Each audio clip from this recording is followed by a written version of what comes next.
my goodness. I'm still not used to my camera being here. I'm used to it being up there, but here it is. Okay, now it's here. And I'm so happy you're here watching the show. It's Captain John here at Starbase 80. We're wrapping it up. The third season, final season of Picard came and went. And I feel a certain way about it. I gotta admit, I got some feelings about this this third season, and we're gonna focus on the third season. If the discussion ever turns to the entire series, that's fine too. But we really are gonna take a look at how we got where we are right now, especially in terms of being a Star Trek: The Next Generation fan. This episode, this series of episodes, these 10 episodes of this third and final season of Picard. Oh my goodness. What a feast. What a feast. And we've really enjoyed so many different elements of it. But we're going to break them down. We're going to explain them to you. We're going to share them all with you right now. It's not just me, it's also my co-host. And ladies and gentlemen, I have had nothing but excellent first officers here at Starbase 80. It is a tough place to serve. I know that. I'm a tough guy to be under this command. I know, totally.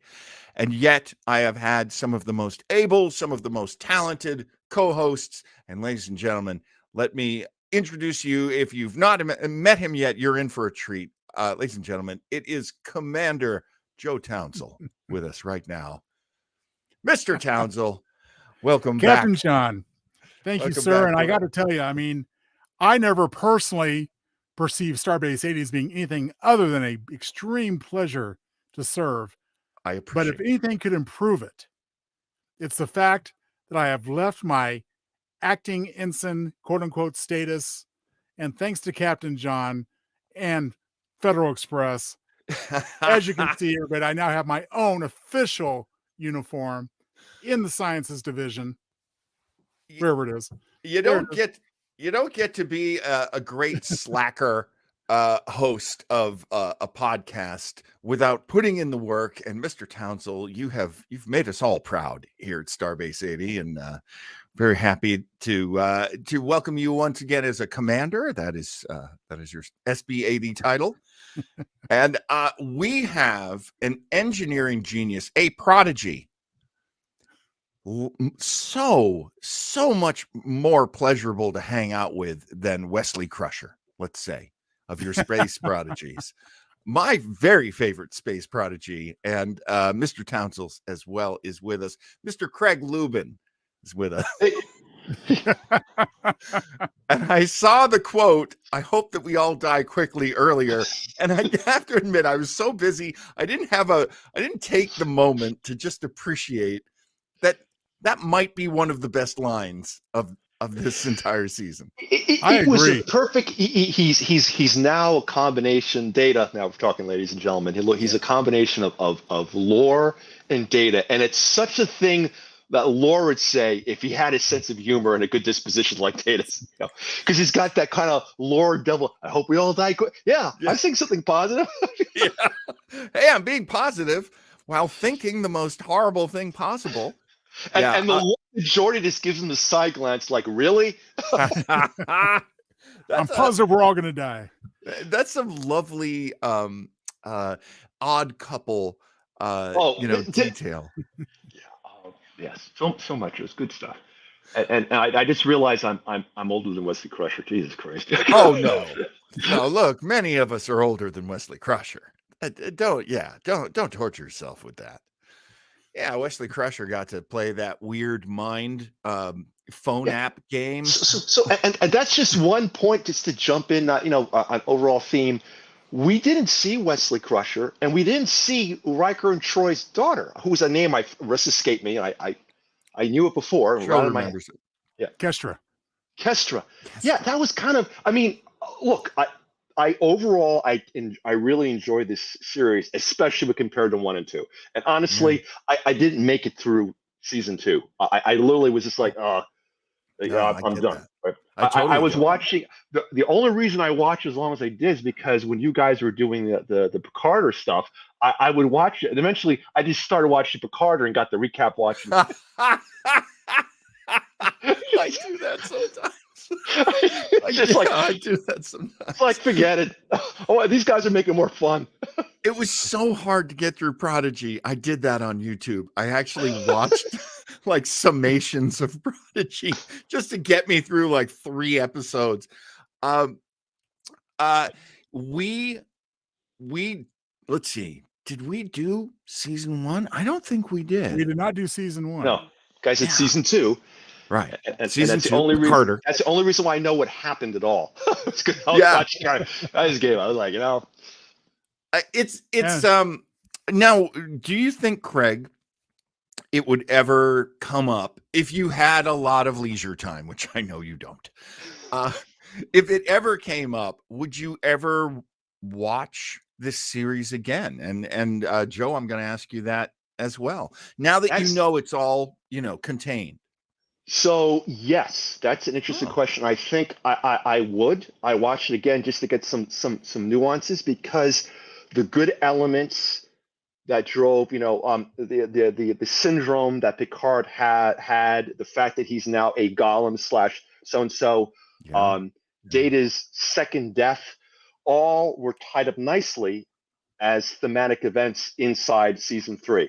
So I knew of them because I'd watched summaries on other shows, but I didn't experience them. So yeah, that's a good question. I haven't really thought about it until you asked me, but yeah, I might just watch them. I wouldn't probably watch them all, but I watch some episodes just to get get some more depth to that story, because now I know there's a pretty good conclusion.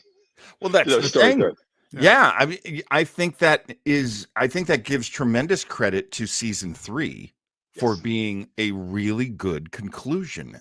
Did you feel that way, Mr. Townsend? Yes, absolutely. Now I'll put it. It's interesting that Captain John and I sometimes at this point share a symbiotic mind, because I was actually going to bring up at some point in our broadcast today a new term, which is, what is the rewatchability of new Star Trek, quote unquote. Holy and you cow. know what? I got to be honest. On different levels, different ways, I've enjoyed just about everything there's been since 2017. But would I ever go back and watch any Discovery or Prodigy or Lower Decks? Probably not. That's I would Season watch 3 of Picard some Discovery episodes. Definitely Strange New Worlds. As a matter of fact, I'm getting geared up to do that again because season 2 is coming out real soon in June. Yes. I never thought of that, but certain episodes of Discovery, not the whole season, but maybe a little bit like of season 3 and the last season, I might do that. Yeah. But you guys are right. I don't think I'd watch Lower Decks again. I think that's Lower Decks doesn't apply, nor does Prodigy for that matter. But in terms of the live action, I think ultimately that's what the serialization tends to hurt. Oh, is that how do you just watch an episode? Right. And I mean, they I think one of the earliest examples is when David Jensen was starred in the original Fugitive, and they wanted to wrap it up, but it did very poorly in reruns because everyone knew how it ended. It was one long story arc, and that was that. Yes. Until Harrison Ford came along. I never heard that story. That's a really interesting story. You're right about that, because I remember parents talking about this. I never saw that, but Joe, it's funny. I never realized I never saw a bloody rerun of that thing until I saw the movie. I asked my father about it. He goes, "Oh yeah, this is a big deal." And I said, "Do we ever watch?" He goes, "No, we've never watched the reruns because there weren't any." Well, yeah, because who cares? Because anybody going in would know the resolution. But what saves Picard season 3 from that trap, as we'll get down and dirty on shortly, I'm sure, is that there's just so much to enjoy and so much. Yes, it just harkens back to a time when we really could rewatch episodes. I mean, you could. I rewatched not the whole thing, but portions of these 10 episodes prior to this broadcast, and I can see myself. I'm a cynical, technocrat, and I'm watching season 9 of episode, and I really not, and I'm watching them pull up to Hangar 12, and I'm telling you, I'm starting to go like, am I actually reacting to this? Because the Enterprise D was not my favorite Enterprise. I have others, I like the original. I certainly like, I think Voyager's a nice looking ship. The Yeah. Enterprise E, but Enterprise D, I didn't dislike it, but I was like, yeah, it's kind of like a big giant blender with, with the Narcissus and all that too. But when that goofy looking ship popped out, I was just like, I'm not crying, you're crying. I have to admit, I felt the same way. I've also loved, because my earliest memories of the Enterprise D, the next generation ship, I remember seeing it in season 1, and I just sampled season 1 a little bit, and I was doing comedy at the time, and I just had other things to do, so I really didn't engage with the show very much until it started getting really good. But I remember looking at the very first season look of the Enterprise D and going, "That's a coffee table." Yeah. Okay, that's like furniture. Right. That's not a ship. That's not like I can imagine me and all my friends living inside of this thing for 5 years or whatever it is.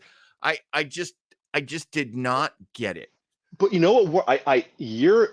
Not years, a few years later, I bought Michael Okuda's, and I forgot the name of the other guys. I'm sorry, I forget your other names. The Star Trek Next Generation technical manual, right? And it was as detailed as the one for S. And guys, it's going crazy. And show you how bad of a nerd I am. After I saw Data doing his Millennium Falcon maneuvers through the cube, I looked up and says, okay, does Enterprise? And yes, I'm here to tell everybody, there are RCS reactor thrusters all over the fucking saucer and the secondary hull. So it could do that. It's just, I'm sure back in the 80s and the early 90s, they barely had the budget just to, to reuse the same shots that they had, right? Right. Yeah. And I went even further back in the 80s, they were using video toaster technology for that back in the day. And you guys, so it was basically video tech to make the Enterprise move. I was like, my God, right? Wow. ILM did some of the blocking on the model, but it was really, bare bones, 80s, late 80s TV. So, I enjoy it because I'm like, wow, that's interesting. I mean, I wonder, and it turns out it could. Yeah. And I'm sorry, I'm geeking out about this.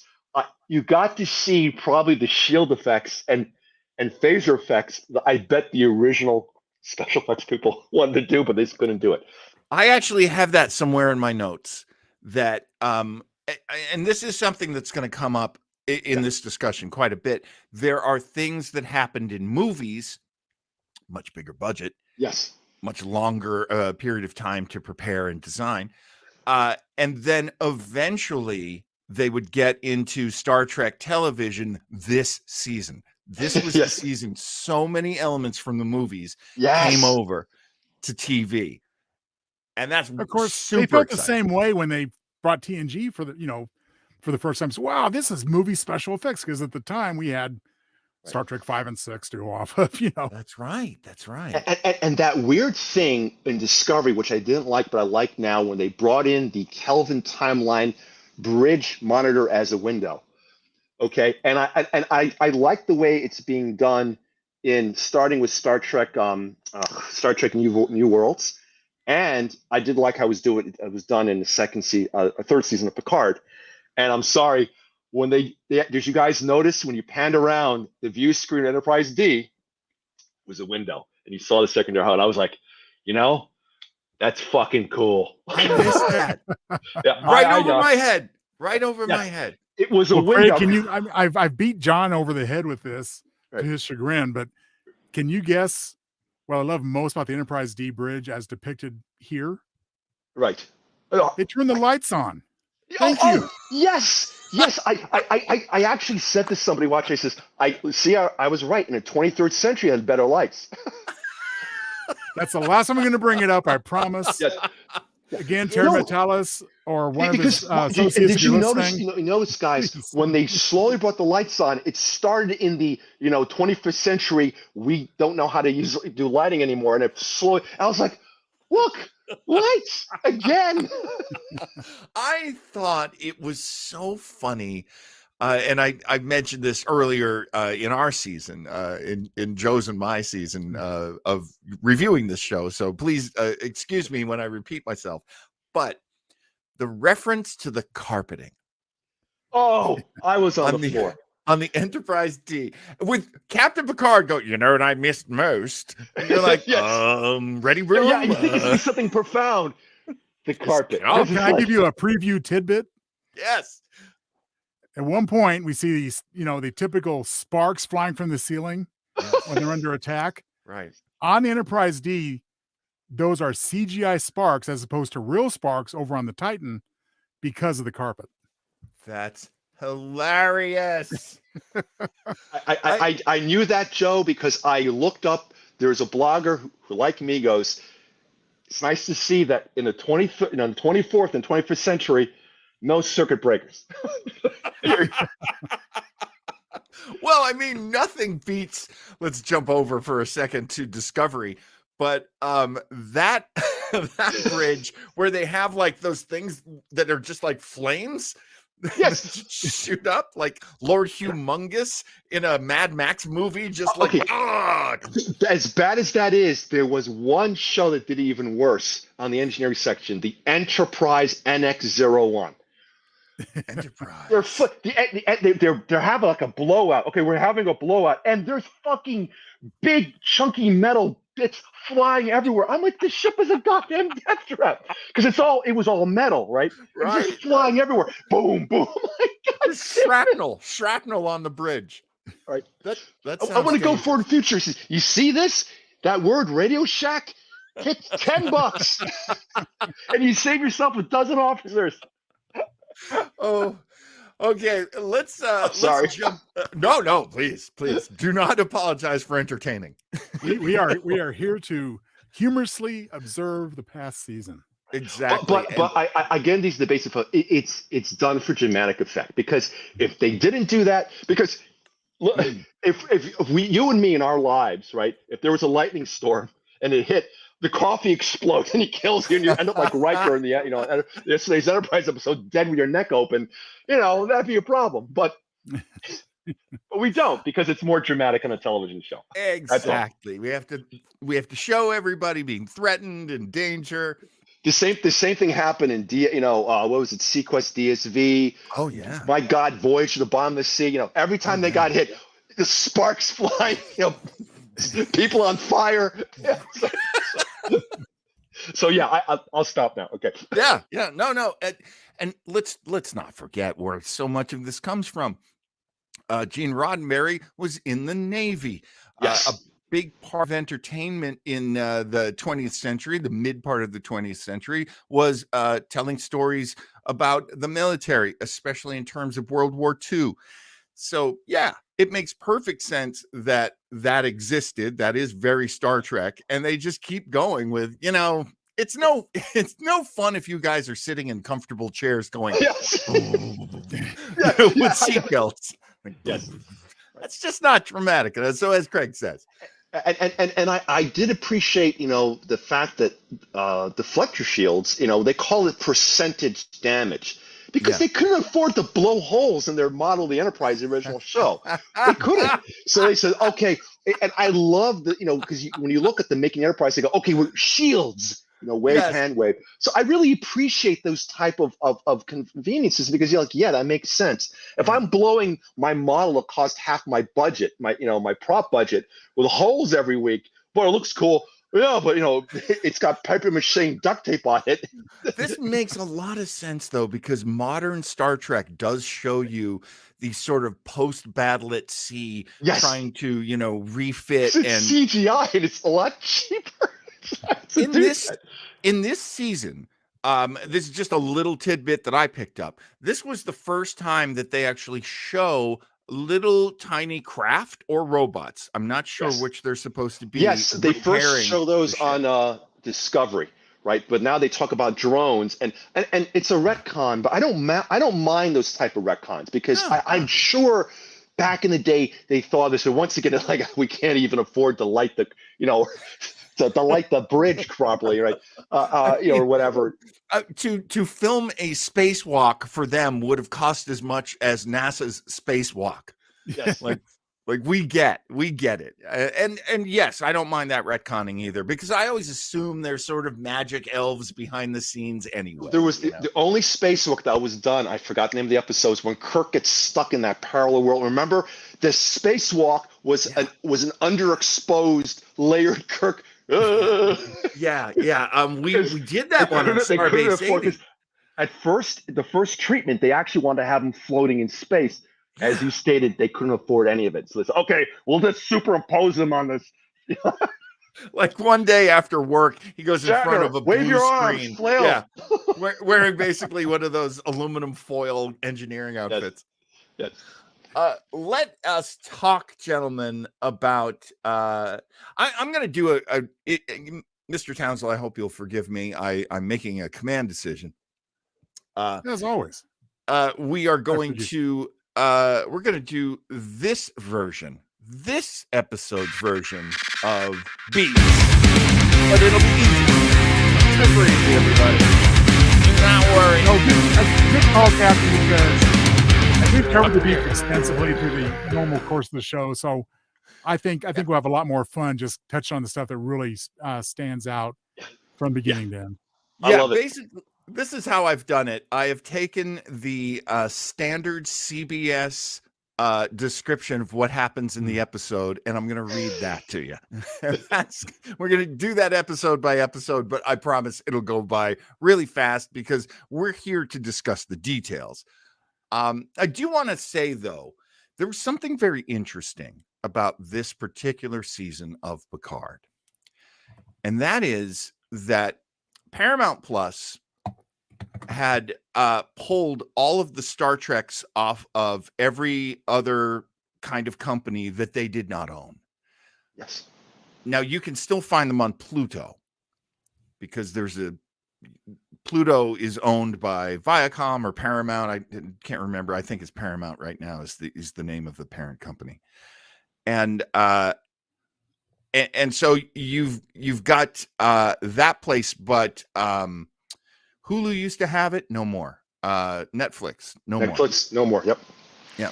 So really, and one of the reasons why we created Starbase 80 was there was so much Star Trek out there, and everyone could watch it, and it was really easy for everyone to find.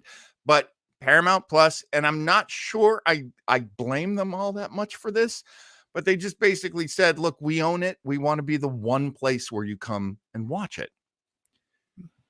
Now, it was very hard for people around the world to be able to see any of these Star Trek shows. And this is the first year that they were able to basically debut the show for everyone, either the night it debuted for us as Paramount Plus subscribers, or the day after it would show up on Amazon Prime.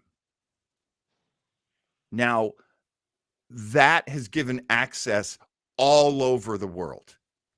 And that's not a small thing. You've basically had potentially a gigantic worldwide audience. Now, why are they so confident they're going to get that?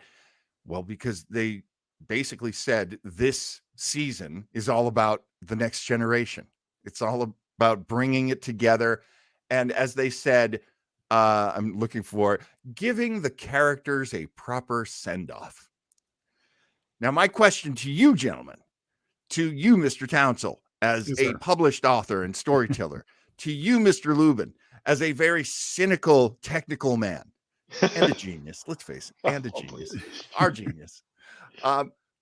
Do you feel that there is a cynical element to bringing back Star Trek The Next Generation in the third season of this struggling, and I would say it right up front, this is a struggling show?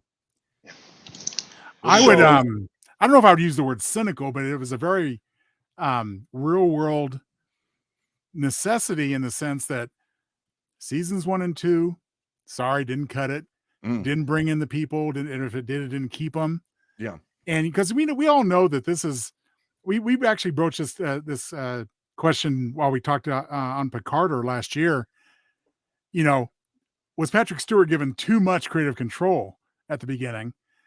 I absolutely understand what he was going for. Yes. If that's the case. But ultimately, I'm sorry, this was by far the best. These characters are compelling. We want to see them at this stage in their lives, maybe even going forward. And yeah, I think there was absolutely by design. I think that Patrick Stewart, I don't think he reluctantly agreed to this approach for season 3, but I don't think he would have. I think, Joe, you hit it right on the head. I remember an interview with Sir Patrick Stewart just before the premiere of Picard season 1, and he's credited as one of the executive producers of the show, I might add. That's right. And he said, "No uniforms. We're going, we're blah blah blah," and he was just right. I forgot that. I think at the end of season 2, somebody had a conversation. Well, look, Roddenberry didn't want Klingons or Romulans on Next Generation at all. Yes. Yeah, exactly. Right. And I do like Patrick Stewart as an actor. I like to think that he's a reasonable man and said, "Yeah, you're right." I'll tell you, if there's anything I've learned through the years, it's always have an intention. Always have a, I was a big fan of Smallville way back in the day, and they had that. And they had that rule: no tights, no flights. Yes. Oh. And I'm a superhero, goober. I'm such a dork for superheroes. That's my main thing that I wanted out of this show. I had to be okay with that. Okay, so flash forward decades later, Superman and Lois and W. If you guys, or whatever the hell it's called, you haven't seen it, I recommend it. Yeah. The first episode of season 1, he talks about, it's all voiceover, himself growing up, blah, blah, blah, the usual that we know. Yeah. And you see Superman stop this car from crushing this kid. Just the scene from the original action car. He puts the car down and he goes up to the kid with a big smile on his face. The kid goes, "That's a cool costume." "Yes, thanks. My mother made it for me." He takes off. And I said, "Holy shit." And it's been consistently good like that because we want to see Superman in a Superman television show. Yeah. God, what a concept. Yeah. It's tights and everything. And flying to galore. He's one of my favorite Supermen too, bar none. Because he's Superman, right? Yeah, good actor. Not the best look, as people have said. He's New Jersey's Superman. He is. And Tom Welling, I remember him from the original Smallville. I think he would have been great as Superman if they let him be Superman. Right. Okay, I'm done. Right. No. Okay. Well, obviously, it's all a little bitter. Obviously, we went off road there a little bit. Sorry, everybody. Back in Star Trek. Okay. But come on, we're dorks. We like everything the dorks like. Come on. Hey, things are gonna interject every now and then. That's to be expected with dorks. We're really infamous for that on this show. Although, Mr. Townsend, you are one of the best at not getting off the subject. Yes. No, I appreciate that. Now, there was a series of announcements as this show was being produced, and I just want to get your quick memory of how you felt about it. And Joe, I'll start with you. On May 2nd of 2022, Alison Pill, who plays Agnes, confirmed she would not be returning for season 3. And then 3 days later, Evan Evagora and Santiago Cabrera confirmed they were not returning. 1 day later, Isa Briones confirmed on social media she would not be returning. So these characters who were introduced in season 1 and were very much a big part of season 2, it became really clear they were not coming back. And here's a little pepper to throw into the beverage, folks. On the 14th of January in 2023, Denise Crosby announced that she would reprise her role of Natasha Yar. So first Yes. off, let me get your feelings about the season 1 and season 2 characters not coming back for season 3. How did you feel about that, Joe Townsend? You know what? The characters have run their course. Oh, good way There of was putting it. nothing more to do with them, really. I mean, again, it all comes down to writing Yeah. and performances, but Yeah. they're not memorable. They just never achieved that level Damn. of characters that we just, love over the course of decades. They were entertaining Yeah. as we Yeah. watched the both seasons, Yeah. but I really felt that they ran their course. I was Seth more McRobbie being excited. retained made sense.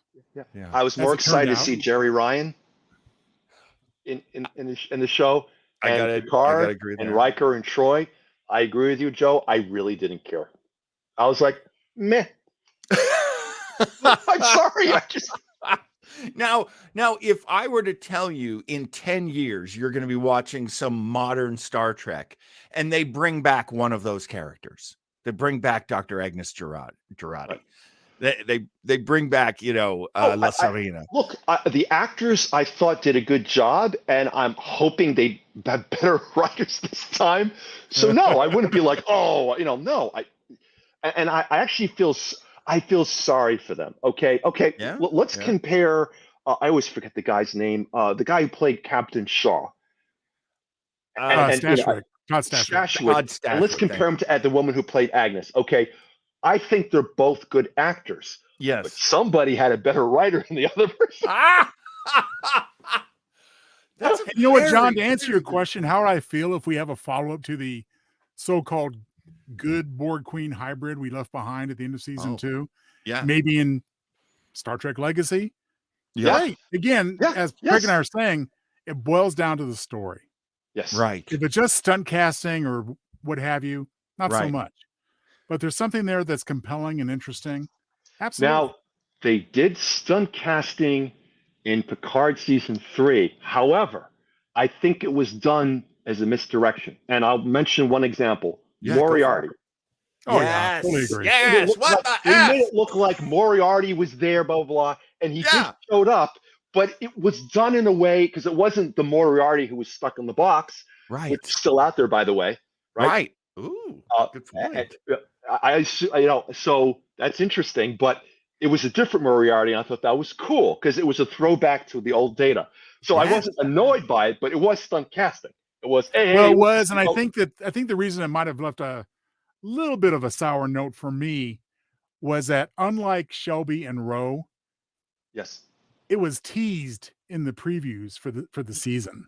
yes. So it we were was. expecting something more significant. I think that was done on purpose, Joe. I agree. It was borderline on, but I think they were like, that was misdirection, right? They were trying to do a Marvel MCU. This trailer has nothing to do with the real story. Oh, absolutely. Deal. I really think, right? Oh, that's crazy. Okay, let's talk about part 1, The Next Generation. And again, we're going to go through these quickly. Right. A little element that I think we all geeked out on, tell me if I'm wrong, is that they have started suddenly using title cards Yes. and Which I have telling you sorely which missed, part by the it way. is. What was that, Joe? Which I have sorely missed. Yes. Yes. I don't Yes. understand why they took them away in the first place. No, I got to admit, a title card feels really good. I have no idea why, but I really love it. Craig, I don't know if this will impress you. This is the second time that Joe's heard this. The title of this episode, this is straight off of Memory Alpha. This Right. isn't me. Title of this episode, The Next Generation, marks the first time that an episode title is shared with the title of a previous Star Trek series. Oh, I Star did not Trek know The that, and that's cool. Now, Yes. previously, you had 2 series, Lower Decks and Strange New Worlds, both named after episodes. Yes. But I still have never found where Strange New Worlds was the title of an episode anywhere. Oh, is that? I knew you got me on one of these little nerdy things that I said. Was that it? There was no episode called Strange New I don't Worlds? believe so. They might be confusing it for Where No Man Has Gone Before, possibly, but that's not a series title either. You know, Joe, I think you're right. I think it might be a title of one of the books that came out, during the time too. I'll dig. Got an old collection still intact here, too. I'll dig through it. I think it's there. But it was, one of the many novels, and those are not really canon if they said per se, but it was a book. No. Pretty sure it was a book. But definitely Next Generation and Lower Decks for sure. Yeah. And this wasn't I liked how it started with Next Generation, ended with The Last Generation. Yes. Isn't that clever? Again, there's that misdirection because we're thinking, what's going to happen to our crew? You're killing everybody. You're right, but man, okay, this is on acting. We always say, what's the biggest special effect in Star Trek acting? There are a couple times of like, are they going to fucking end game everybody in this goddamn crew? I mean, there are a couple scenes where they're like, my case in point. This got to me for some reason out of all of them. So it's Geordi, Troy, and Dr. Crusher. They're in the Enterprise D. They're up against the big, galactic negative space wedgie, and they're going to blow it up. And if they do, it's going to kill their loved one, Picard and all that family too. Yes. And Geordi goes, he looks at Dr. Crusher, and she's like in tears, like, yeah, I'm going to do this. And Geordi's eyes tear up. He's like, and he chokes and he says, fire. And you're like, fuck, it got to me. I know I thought I'm above all this. I'm like, are they going to die? They did a good job of making you are enjoying excellent writing on a Star Trek series by reacting emotionally to it. Yeah. Yes. Nothing to be embarrassed about, my friend. Yeah. Yeah. And the actor sold to me too, because you can see the emotion on his face. He's like, I'm going to kill my friends to save the Federation. And he wasn't like, ha ha. It was getting to him. And just as like a total actor dork, I have to say, Gates McFadden, LeVar Burton have never been this good. Yes, dude. There's an earlier episode where Lore has taken over Data's body, and his daughter is being attacked by the changelings on, where they're on the Titan, and he's just like, and he's in tears. Oh my God! I was like, Jesus Christ! And being a man who has a daughter, not quite that old, but close, I'm going, fuck. Oh man! And there was another scene. He's like, they've taken my girls. Yeah. And then Geordi's and Data, who's now Geordi, what are you going to do? What are you going to do? Right? We need a plan. And he's just like, this is the way a father would react. Fuck everything. These assholes, these assholes have my kids.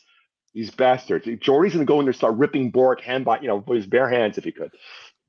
And of course, one of his daughters on the show, played by his real life daughter, Mika, and it's just there, and I love those. This episode is called The Next Generation. One of the writers for Memory Alpha said, this might be a reference to the characters who are literally the next generation. There are the two LaForge children. The girls, and there is Jack, who's the son of Picard and Beverly Crusher. We don't know that in episode 1, but and that kind of helps too. And the missing kids, right? And I missed one. There's Beverly Crusher. You said, Joe, before their other daughter, and what happened to Worf's son, Alexander? Please. No Alexander, no Kestra thus far. We were wondering about Kestra a bit. Seeing as how we knew she was at Starfleet Academy, had they been similarly assimilated? We never found out for sure. Yes, right. So I'm hoping if they ever do the rumored Star Trek Legacy, which Pipar's pushing so hard for, they got plenty of, that'd be cool to see Alexander. What is he up to? I really want to know. It bothers me that we haven't gotten some reference of Alexander. Drives me nuts. Yeah. What else can we say about this first episode? There's a lot. Here. Terry Matalas, the showrunner, and pretty much the guy, Joe, you know what I mean. We pretty much credit him with this season. Yes. The panning shot on the Crusher's ship. Oh yeah. Where you see all those Easter eggs. I still can't keep them all in my head when he's panning across at the very beginning shot and I got them. the Yeah, I've got them here. yeah, cool. Joe, I'm gonna challenge you. Okay. Can you remember the Beverly Crusher possessions that the camera pans by? Oh, Let me see. Just tell me if you remember anything, because I'm sure you remember some things. Wow. No, but I got a note right here. Oh, you can look at your notes. Oh, Look at my please. I'm notes, right? looking If I at was notes. smart to take notes, then I should be able to use them, right? Very smart to take notes. There's a relic from the TNG episode called Cause and Effect. yep. What are they, Craig? Is that the reference to the crystalline entity? Or am I getting the shows mixed up? I'm I not thought sure. that's Well, Yeah. Cause and Effects when they were in the time loop where the Enterprise got blown up over and over again. Oh, thank you. Oh my God. right. Yeah. Oh, Yes, that's yes. a good one. The number. Oh, I know reference what it number 3. is. What is it, Joe? Go. Beverly is trimming the same type of plant she was trimming in Cause and Effect. Yes! Holy cow! Oh my God. Deep cut. Townsend is like Vulcan-like in his like As memory. is our good friend Craig, of course. No, the notes I have, and we can talk about this in a minute. Sure. I actually have notes about some of Picard's mementos. I did not take any note of those. Yeah, I did. So we'll have that ready to go in a moment when we get to that. But well, yeah, I'll just tell you. I mean, I don't want there to be any dead air. There's a pearl necklace from the episode The Big Goodbye. Oh, okay. There's a pair of drama masks, and I assume that's because Beverly is a choreographer and theater nerd.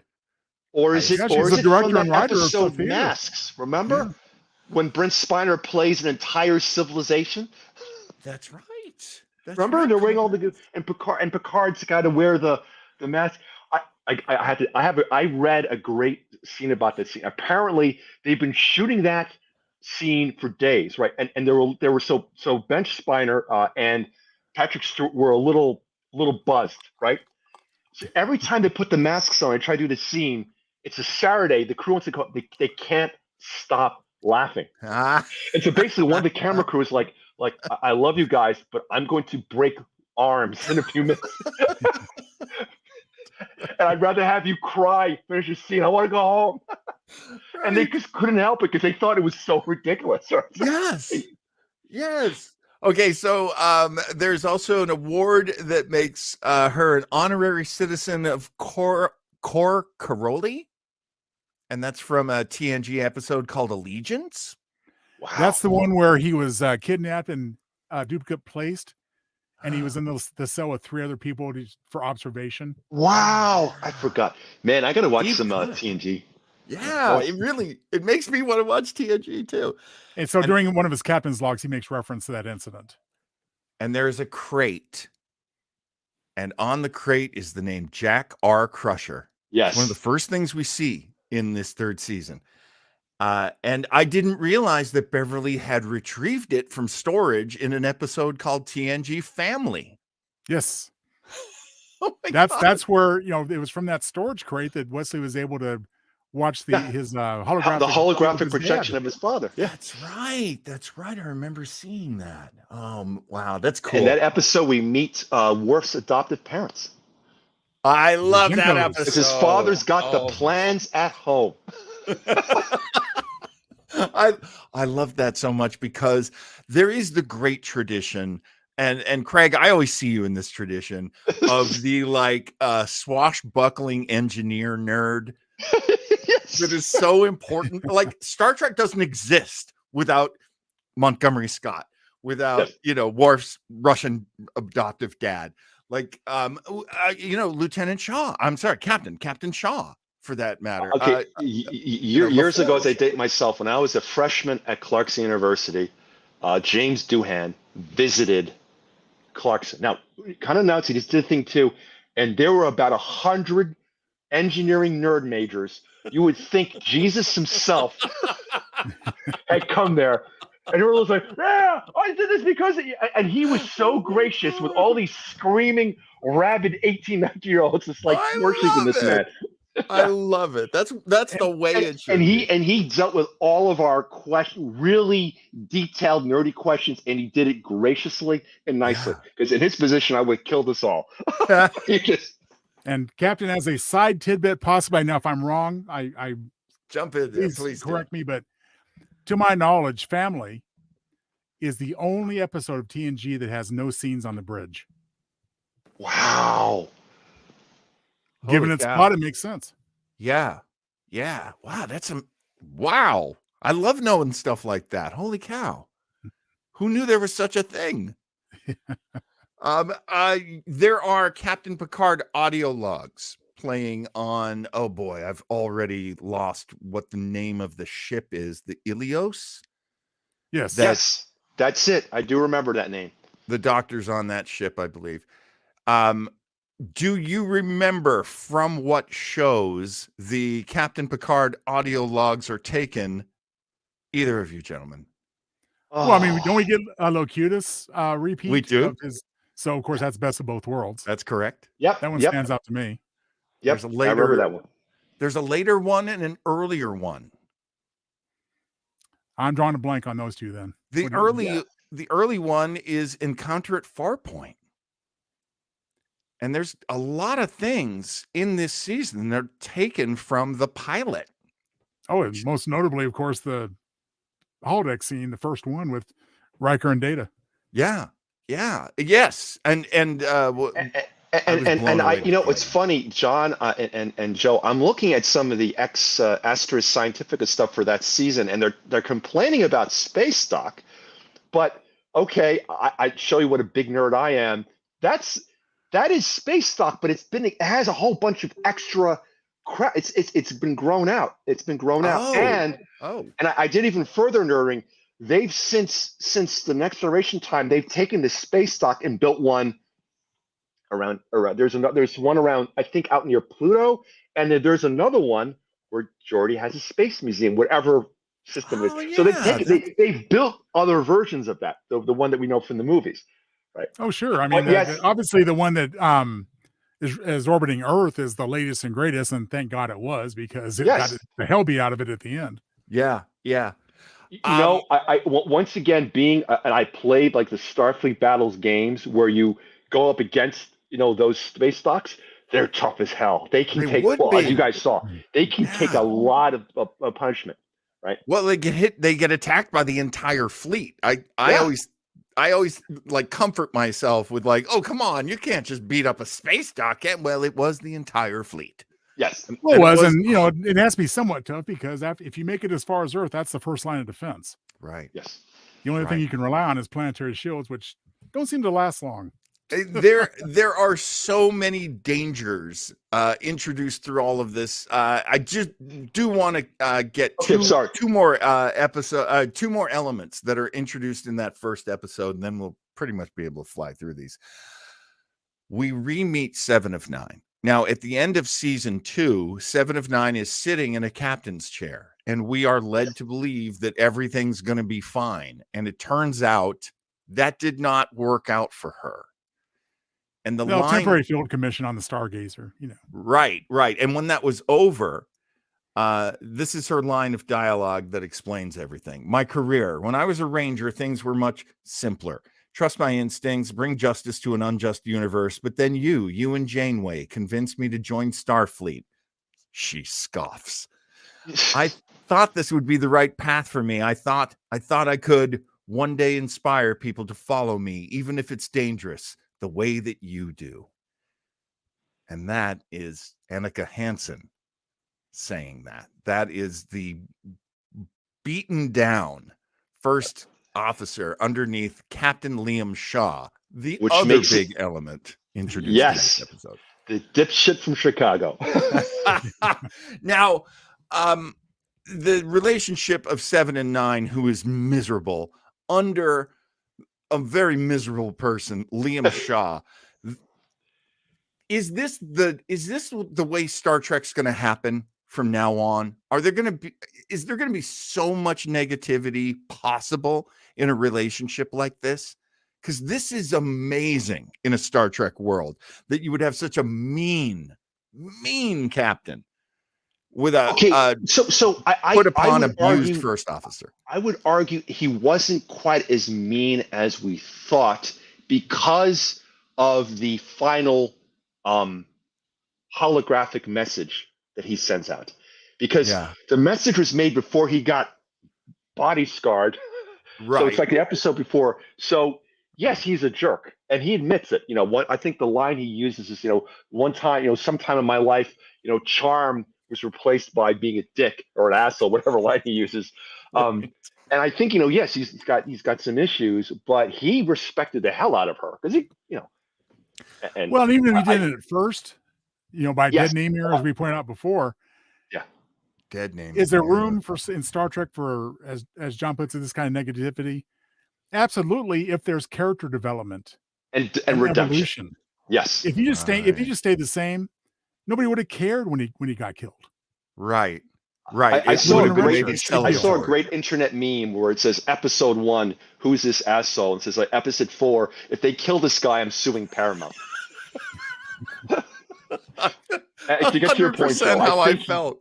Yeah. People, Joe, he won you over as well, didn't he? Yeah, well, absolutely. I mean, at the beginning, to me, he was a Captain Janeway type of commander in the sense that more by the book, efficiency, officially and so forth. Yeah. We saw elements of Janeway and Voyager when she's referring to our heroes of the past. Yes. Saying, well, they kind of, played fast and loose with the rules, but I guess it worked out. And that's him. I mean, that's his experience. He's not there to be in battles. I mean, of course, he got the crap walloped out of him 2 or 3 times, but again, tremendous character development, and the payoff was well worth it. And we do find out that there's an issue that he has with 7 of 9 in that she was Borg, and he is one of the survivors of Wolf 359. That was a great one of the greatest battles when he talks about that, because you're like, God, that was because it's a TV show. I love the time. It was a great episode, but they kind of like, I was in Wolf 59. I lost my fiance. And our unborn love child. That's cool. I got a great retirement plan of it. Well, I think it also speaks to, as we saw more of him after that, even that it speaks to some of his by the book, non-confrontational approach as a captain, because he's always felt guilty about being one of the lucky ones to survive by random chance. Right. And the only time we ever saw a character actively do that against our illustrious Picard was somebody named Commander Benjamin Sisko. The first episode, who opens up on 359, ship explodes, and he's sitting there talking to Picard, and he's like, I'm resigning Starfleet. And he's the vitriol towards Patrick Stewart, towards Picard was, remember, I thought it was like, God, is he going to fucking hit him? It's like, And I am betting Avery Brooks did not eliminate that in his mind. It was like, that might be one of my choices. The primary difference between Sisko and Shaw is that Shaw has been battling for decades with survivor's guilt. Yes, you're right. And Sisko was letting it out. He was handling it, Yeah. That's always one of those things that I love to remind people. When Avery Brooks went in for that role, there were other actors competing for it. And the description of Benjamin Sisko was, he is a man filled with rage. Yes. He has a son, so he has someone he needs to take care of. And he doesn't quite give himself the opportunity to let out all of this rage. And, when people go, I don't know about Avery Brooks acting, it's like, he is doing something so specific that was given to him. He is constantly working through rage, and it is an act of religion. It is an act of spirit, actually several acts that pull him out of that. It's actually heavenly that he's pulled out of that. Talk about redemption. Anyway, I'm such a Benjamin Sisko fan. It's really hard for me. Don't get me started. Me too. But that's all. That's another topic. Exactly. Okay, the second episode, part 2, Disengage. The main reason why it's called that is because we are now deep into Rafi's undercover adventures.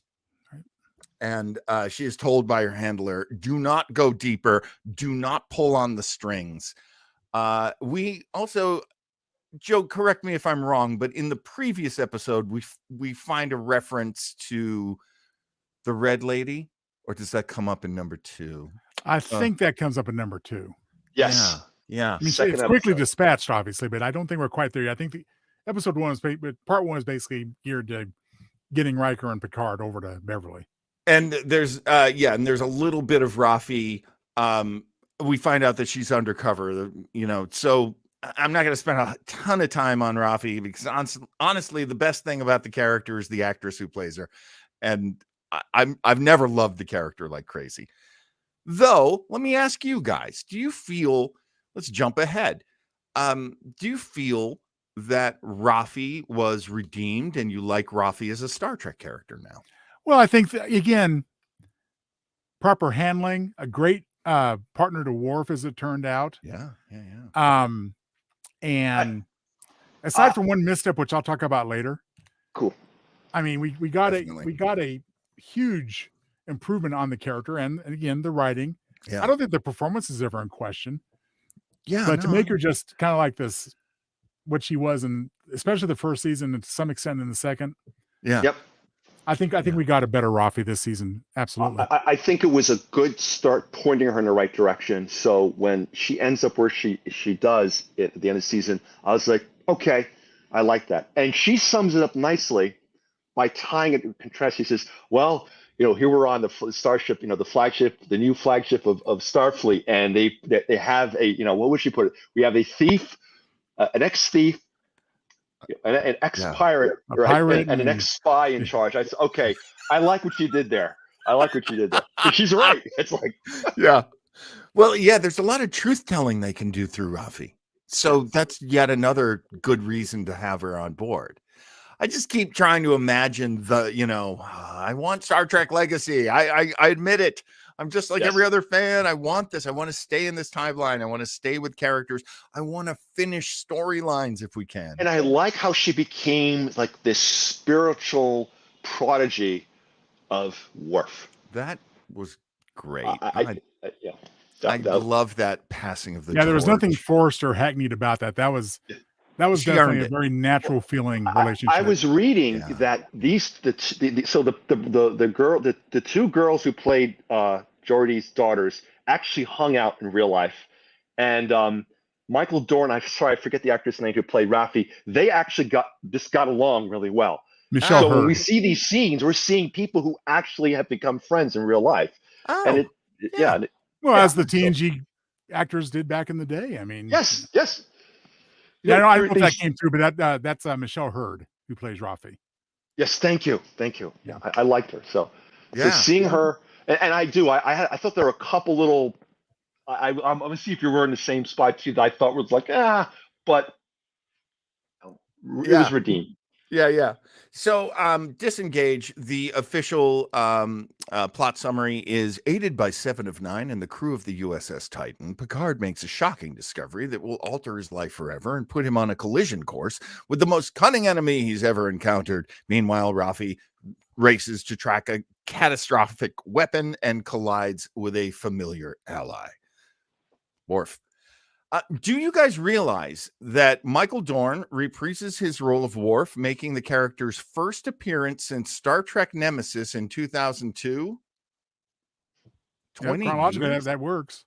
Yeah, I suspected we hadn't seen him since Nemesis. I mean, he's lobbied like George Takei. He's lobbied for a Worf show and etc. And who knows? Maybe we'll get something. But yeah, I mean, I don't know the number, but obviously, the one single ongoing character who's appeared in the most Star Trek is Michael Dorn as Worf. Yeah. And he needs his own show, and because of the fault of this show, because I need to know what happened to the Enterprise E. I guess there's a non-canonical reference to in one of the comics or novels. But I can't tell you what it is, but yeah. I'm just going to go quickly now. In part 3, it's 17 seconds. This is the one where we basically find out. And I do love the line from Riker, which is, "Do you seriously not see this? This is your son." Yes. There's I'm just looking for story here. Oh, well, no, that's a tidbit. I want to fly through, and then I want to get some Townsville tidbits flowing, because I got to tell you, I'm hungry for some tidbits. Hopefully I won't disappoint. In part 4, called No Win Scenario, with time running out, Picard, Riker, and crew must confront the sins of their past and heal fresh wounds, while the Titan, dead in the water, drifts helplessly toward certain destruction within a mysterious space anomaly. Well, it is in episodes 3 and 4 that it looks the most dire for the Titan, at least. Yeah, really bad. Like ending the friendship between Picard and Riker. Bad. Yes. I'm still here, guys. We knew it wasn't going to happen. My lights. Oh, you lost your lights? Yeah, be right there. Don't. We hear you. But I'll be honest. I mean, when Terry Metalis himself on Twitter before the series began, or the season began, said, "No one is safe," I knew no Next Generation characters were going to die. Not of the main core anyway. That's an excellent But it didn't point. lessen the impact of close calls. Yes. And that goes for the relationship between Riker and Picard. Says, man, they've had a major falling out. Did you think at the time that right around this time, so about episode 4, where they're going, okay, Jack is definitely the son of Beverly Crusher and Jean-Luc Picard. I know my first instinct was, oh, he's gonna die. Anyone else? Well, I'm sorry, I wasn't quite Joe. I have to agree with John. I did think, like, is he kind of fodder? Like, I didn't think any of the original crew would die, but I was thinking maybe he's gonna go, right? He's never gonna make it through for a second. Easiest one to kill. Yep. Well, I mean, he died on the table at one point after he got attacked. I mean, in this episode, right? Yeah. And the title of this episode, oh no, I'm sorry, I'm referring to 3. No, he died in 3. We're talking about 4. Quick, I just gotta ask you, the moment where Riker gets the tractor beam on an asteroid, and then using the inertia of the ship and stopping the ship and letting the inertia of the asteroid smash into the badass ship that's been destroying them, the Shrike. Is that not the greatest moment in all of Star Trek? Yes, it is. I enjoyed that, and I also like the fact that the writers also reference where they got the idea from. Galaxy Quest. Oh my God. Oh yeah, that's right. That's so incredible. Well, plus after we've kind of recovered from the fact that, oh my God, there's no hope. I mean, as soon as we fire a photon torpedo, it's going to go into a vortex and come right back at us. Right. Well, as soon as that has to be abandoned to pursue the bigger mission, according to the talking hand. I found a name for that actor, by the way. It doesn't have to be an original thought on Riker's part, but hey, 2 can play that game. Here you go. Boom. Yeah. Beverly Crusher asks, Will, did you just throw an asteroid? And Riker says, goddamn right I did. I know. I just picture years in the future, Riker's in a club, bar scene the way Picard was in this show. And he goes, yeah, I threw a fucking rock at him. Well, like Picard was later on when he's telling the cadets, who are very interested in his past career, that's going to be one of Riker's stories. Yeah, exactly. Yes. Is it true? It happened in that episode. How did you defeat? Did you use a photon torpedo? No, kids. I used a rock. Threw a rock at him. She wasn't ready for a rock. Captain Vedic, not ready for a rock. Okay, now in part 5, called Imposters, caught by Starfleet and facing court-martial. We always love to make fun of this on Starbase Yeah. 80. The courtroom episodes, the what is it? They have so many of them that it's like the legal progressional show. It's what is that You know, we called? got Court Martial in the original series. We got Measure of a Man in TNG, etc. They like to take these different genres from other shows and do them sometimes. So they're teasing that with there's this this one. YouTuber Steve Shives, I think you guys might know. He did Shives.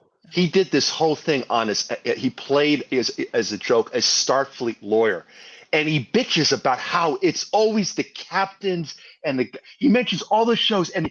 He says they had me. No, they get Picard to do it, and they get Riker. He's just going off, starting with the original show, going all the way up to new track, saying, well, the next one we can look forward to is I'm assuming an early episode of Strange New World season 2, where we saw in the preview that number 1's court martial is underway at some point. Oh wow! And here we go. Somebody gets shot on the phone. Ding, ding. And I bet you they're not going to use a real lawyer. They're going to use one of the crew. I bet they are. There's a lot of great stuff in this episode. I do want to throw this one at you. All right. It's a scene with Riker, Picard, and Shaw on the way to meet with the intrepid security officers. Actually, I think this line is better to open with, which is Shaw saying to Picard, Riker, and Seven, "Oh, and as a courtesy, because of the harrowing ordeal we all survived together, I'm going to step outside so the three of you can get your bullshit story straight." That was perfect. That is some good television right there. But okay, so one of the lines is, we have saved the galaxy more than a few times. I think that's Riker. And I think this is Picard who says, "And hopefully they'll remember." And then it's Shaw who says, "Or they might remember that time that somebody hot dropped the saucer section of the Enterprise D on a planet, or that time someone threw a prime directive out the window so they could snog a villager on Baku, or the time that you boys nearly wiped out all of humanity by creating a time paradox in the Devron system. Basically, when it comes to rescues from danger, you two have a real chicken and egg thing happening." And I think you caused the problem and then you go to fix it, and that's what they remember. Yes. And I believe it's Picard who says, "Those were the days." I thought that was the perfect response to that. He's like, "Oh wow, memories." That was fun. I do love. There's so much I love about this. I love that they're making reference to 2 movies and the finale. They're making reference to Star Trek Generations, Star Trek Insurrection. That's the snogging villager on Baku. And All Good Things is the, you nearly wiped out all of humanity by creating a time paradox. Is it one of the great favors of this season, do you think, gentlemen, that Terry Matalas has basically woven together Star Trek Next Generation and the movies? Well, sure. I mean, there's, it's all I mean, the great thing about the writing here is that it's all relevant. Yeah. Again, that moment coming off the turbo lift and Shaw bringing up these anti-points, goes back to his similarity to a characteristic of Janeway, in my opinion, where he says, "Okay, there's that, but through your cowboy diplomacy, kind of had some close calls there." And again, those are perfect examples of his point. It isn't just fan service in the sense like, "Oh, here's some fun references." Picard season 2, as much as I enjoyed him and spotting him and sharing them with the others, is like, ultimately they were just throwaway references. They didn't really mean anything. Yeah, I agree. Even the famous scene, which I did see, where they meet up with that guy, the punk on the bus, who's still dressed the same, and that just made me like, Jesus Christ, what happened to him? Can you imagine all of us dressing the exact same way we did when we were in our 20s. What's his line in season 2? It's something like, I just really like this song, okay? And When it apparently, comes to- you're still taking the same butts and have the same job you had 30 Well, I mean, years. it is fan service, quote unquote. Yeah. But equate it to going to a restaurant. You can go to one, get service, leave there, never go back. Say, I just didn't leave me with a good taste in my mouth. Yeah. Fan service can also work in terms of the story and the plot. Yeah. And that's where season 3 is much more successful. Agreed. There's a great a thing to go to right after that. That's the worst segue anyone has ever done ever. Speaking of what Joe just said, let's talk Ro Laren. Yes. First off, were you blown away to see her? Oh, absolutely. Impressive. It was Wasn't awesome. expecting it. And again, as I pointed out earlier, I just wish they left Moriarty out of the previews. I agree. Again, misdirection, fine, but Yeah. you know what? I think it would have been even more pleasurable, a nicer surprise. Yeah. But again, when we got Ro, we got Tuvok, we got Shelby. No hint of any of that in the preview. Yes. So that's why it just works so effectively in all 3 instances. No, good point. Very good point. It seems to me. Okay, now I have to admit, when they started this up, it felt a little like I was watching 2 people do Star Trek role play. Okay. Because it was so much about you betrayed me. No, you betrayed me. No, you betrayed me more. No, you betrayed me more. Now I'm crying. I'm crying more. Like it was not, I was not buying it for a while there. Am I alone on that? No, I mean, you make a good point, because I remember having a similar impression, thinking, at what point, even in Ro's mind, did Picard betray her? Yeah, that was a hard one for me. I thought I got a little bit of a stretch. I could see Picard being, he's an old man. I mean, no offense, but yeah, he's kind of curmudgeonly and a little bit locked into the past. One of his children, disappointed him, basically. Yeah. So I could see his perspective for her, and it's not being. I hope I'm not insensitive to the jerk. Yeah, I was like, did he? I was like, didn't you really? Because I remember that episode. The last time Riker saw of Ro was a phaser that she had pointed to his face. Mhm. Oh, that's You guys, right. right? Yeah. And he actually says that to her. The last time I saw you, you had a phaser pointed in my face, and I thought his reaction was just like, right. Honestly, to me, that was like, well, Riker might be saying that, but I feel like Jonathan Frakes is saying that. Yeah. No, Like, what's my and motivation to trust you? I went back and watched the show, and that's she Nice. Damn. No, I think the only possible explanation is that maybe there were some minor resentments on Ro's part toward Picard, which festered over time. Yeah. Right.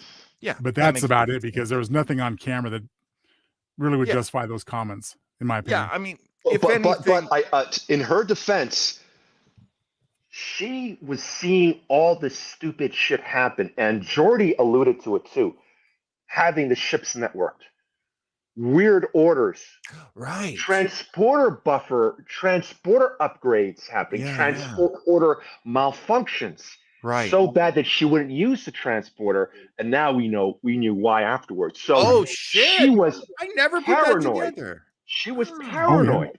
Yeah. I mean, so maybe that's why she was just like, you betray, because she was just probably like, everyone's a fucking changeling. What's going on? She didn't know what was going on, right? Right. Something just occurs to me. Go for it. And this is a stretch on my part, I think, as far as a writer and plotter in my own right. But remember way back when the episode Defiant, where Thomas Riker stole the Defiant? Yes. Prior to that, he just had this false confrontation with O'Brien, and O'Brien's going, "What? What's wrong?"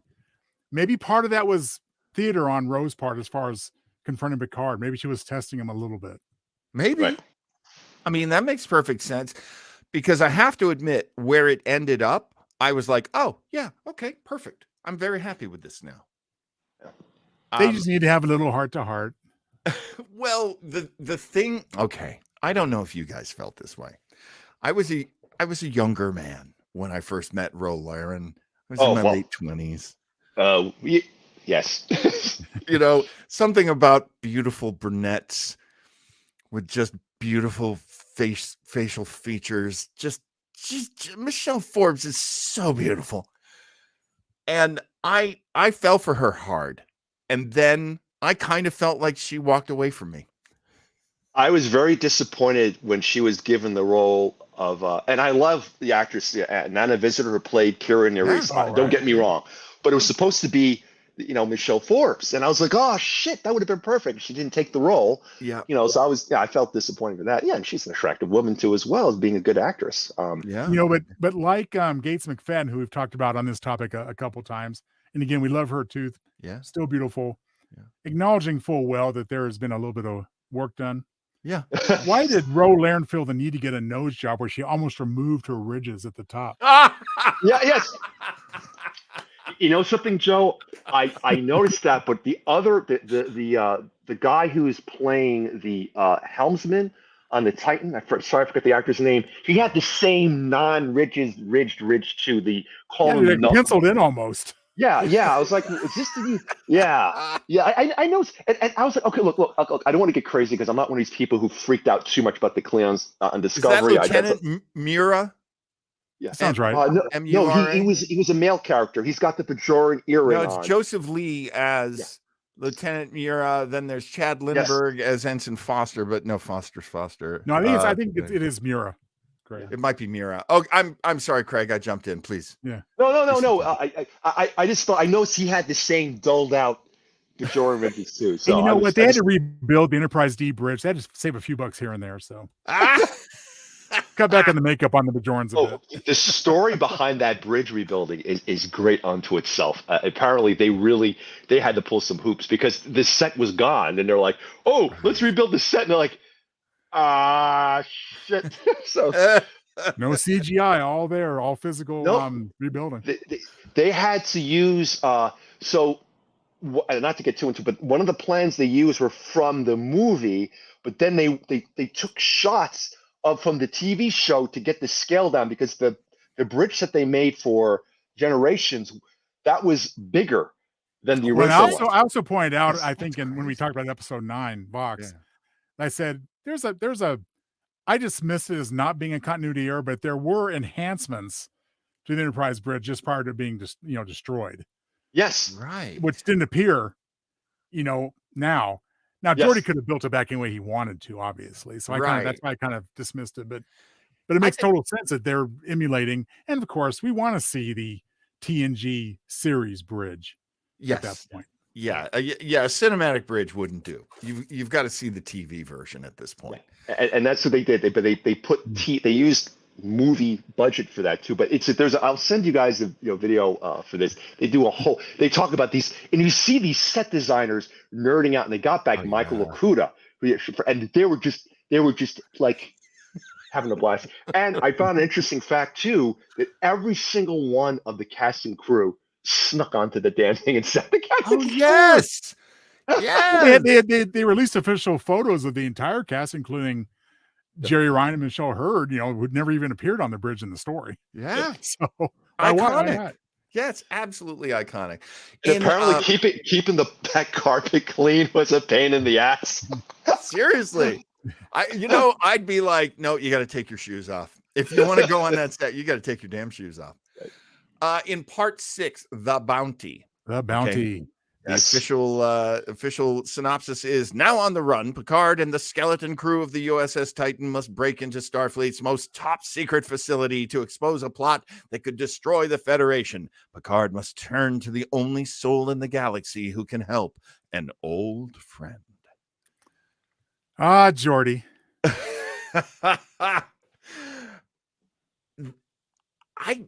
I had a friend, and Joe, I think we were discussing this early on when we were doing PICARDEST.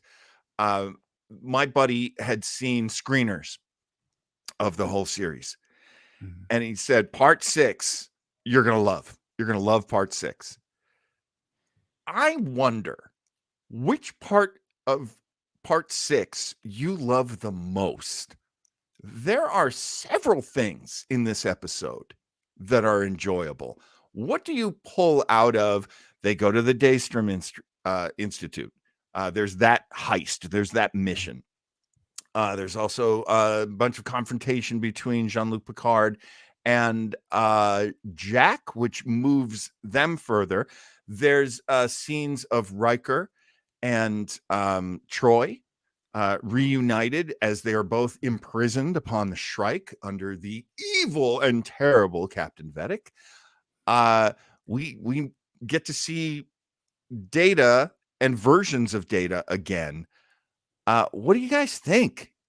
Well, what did you love here the most? You mentioned a lot of great stuff, but you didn't mention my favorite part, which is just visiting the Fleet Museum, and more specifically, Yes. Seven reminiscing over Joe, time on I was Voyager. just about to say, when they're sitting with Jack and they're looking at all the ships, once again, I was getting a little, and they start playing the music for Voyager. I'm sorry, I was getting a little, oh, I'm in the feels here. This is pretty, right? Can I give you guys? I just want to give you the dialogue around that, because Jack Crusher and Seven of Nine are looking at it, and you're so right, Joe. This really was like devastating. Jack says, "Oh, she's a beauty. Which one's that?" And Seven of Nine says, "The USS Voyager. She made her name farther out than any of those other relics have ever gone. I was reborn there. She was my home. Her crew were my family." Woo! What more can you say? Yep. And really beautifully put in there. Beautifully put in there. I also love the line right above it in the list of quotes I'm working off of is Jack Crusher saying, "Yep, I'm definitely a Constitution class man." And I love that line, because I have to say, and I was in first grade when I first saw the original series. It was in syndication. It was in reruns, but I saw it, and that to me will always be the Enterprise. I'm a Constitution class man. You as well, Craig? Oh yeah, come on. There was, at the time when I was watching the reruns, you're right, there wasn't very much on television, but WPIX had two shows going for it. Star Trek and something called Space 1999. Oh yeah. And everything else is crap. In terms of science fiction, all right? You have paper mache aliens, Mars needs women, So yes, it was always my favorite thing. And I enjoyed that show. I would sit there watching my father, because he did like some science fiction stuff. And strangely enough, my grandmother, who was very stern, really enjoyed this show. Wow. I wonder why and how. There is definitely mass appeal. And as far as the Constitution class goes, this episode, The Bounty, proved that the original version of the Constitution class still works. Yeah. But we were, unfortunately, I'm pretty sure this is accurate. Craig, step in if not, but the Enterprise we see now on Strange New Worlds is the result of having to be 25% different when they were still split apart, the Paramount and Viacom and what have you. Yes. I mean, it seems pretty ludicrous now that someday the Enterprises we see on Strange New Worlds is going to be refit into the original Constitution class, but strange things happen, I guess. So I am aware of that legal crap too, but I already have heard people trying to justify how they're going to do that, because this is a theory, right? They say there are about 200 or so people on Pike's Enterprise. Now, we know our Enterprise has about 411. So what they're going to try to do is say, hey, well, in order to cram these people in, we had to redo the entire interior. Well, that makes sense. Okay. Oh, shoot. Oh, crap. Sorry, Joe, you froze up. Yeah, so I got interrupted. This is Oh no, it happens, man. Somebody was telling me, my sister came and told me too. It was UFO as well, was the other show, by the way. Oh yes. I'm sorry, Joe. What were you saying? Yeah, we had a brief interruption on my end, but at one point the number was closer to 300 very early on, 305 or something. Yeah, right. So right. You know what? I'll buy it. I mean, we'll probably never see that happen, but if we're hell bent on explaining every visual difference. Look, the fact that they have windows now in the ships too really doesn't make any sense. I don't care. Okay, I'm just and you guys, how what a technocrat I can be about things. Right. I don't care. This is the way they're doing Star Trek now. They have the windows there. It doesn't make much sense from a practical perspective, but it looks cool and it's a heads-up display. Fine. I'm okay with it. I'm okay with it. I'm not going to sit there and be like, oh, well, yeah, come on. Right. Now, right. Now, John, I think we're getting our way into what I think, in my opinion, is probably the closest to just an out filler episode we got this season. And that's part 7. Yes. Now, taking a look at 7, crippled, cornered, and out of options, Picard stages a gambit to trap Vedic and reveal her true motive, a gamble that puts the Titan in the crosshairs and forces Picard and Beverly to question every moral code they've ever held. It starts with 7 talking to Tuvok. What did you think of that? Forgot about the war. We forgot. I have to take us back to the Worf rescue scene with Troy and Riker, which had the funniest line ever, I thought, which is like, is this part of the torture? When he starts this basically just confessing almost his love or his appreciation to Troy, who's loving it. Yes. Yeah. Well, and Riker's like, yeah, I'm being tortured still. I'm sorry. That line had me on the floor. I thought I knew where that was. Was that in part 6? Do you think? Was it part 6? I think so. I thought it was the end when because I think at this point he's rescued. He's rescued. Yeah, I'm jumping. Yeah. No. It's a great scene. My actually, what surprised me about that scene was it was one more part of series finale of The Next Generation. All Good Things. All Good Things, yes. Right. Very much a part of All Good Things that there had been a romantic relationship between Worf and Troy, Counselor Troy. Right. So that really happened? Yes. That's real? What do you think? Well, I don't know that it could have in the time frame, because less than a year later, he's over at Deep Space Nine wooing Jadzia. That's a very good point. So that's okay. So okay. The explanation I put to it was, yes, but Worf has been on a spiritual journey to basically find good mental health. Right. Yes. God bless. That is a life's work. And I think he was just thanking her for giving and trying to help him with himself, really. But that's what as Riker put later in one of the episodes, do you even hear yourself? he kind of has a way of putting things that isn't quite. Well, and I kind of blow off the remaining months that he was on the Enterprise D before he went to Big Crash and they went to DS9. They were well on their way to having a romantic relationship, Worf and Troy. So who knows how far it got? And it was apparently enough for Riker to take notice, not become alienated like he did in the alternate future. Yes. So he says, So of course he picked up on that one line, says, I've waited so long to talk to you, and says, inappropriate. Yeah. I don't think it was handled well between old friends. It was handled well, and Riker's delight. I was like, "Is this part?" I was a big fan of that. Also, in part 7, Dominion is introduced the idea by Beverly that, okay, here's her line: the solution may be biological, and targeting a species on biology alone is tantamount to genocide. Yep. And Picard says, like the virus used against them in the Dominion War. Exactly. I know we're see, I can't do a Beverly. I can't, but I can do a Picard. I know we're desperate, but I'm concerned about crossing a line. That felt to me like one of the most Beverly Crusher Star Trek things ever. Well, it harkens back when they wanted, Picard was hell-bent after his experience as Locutus.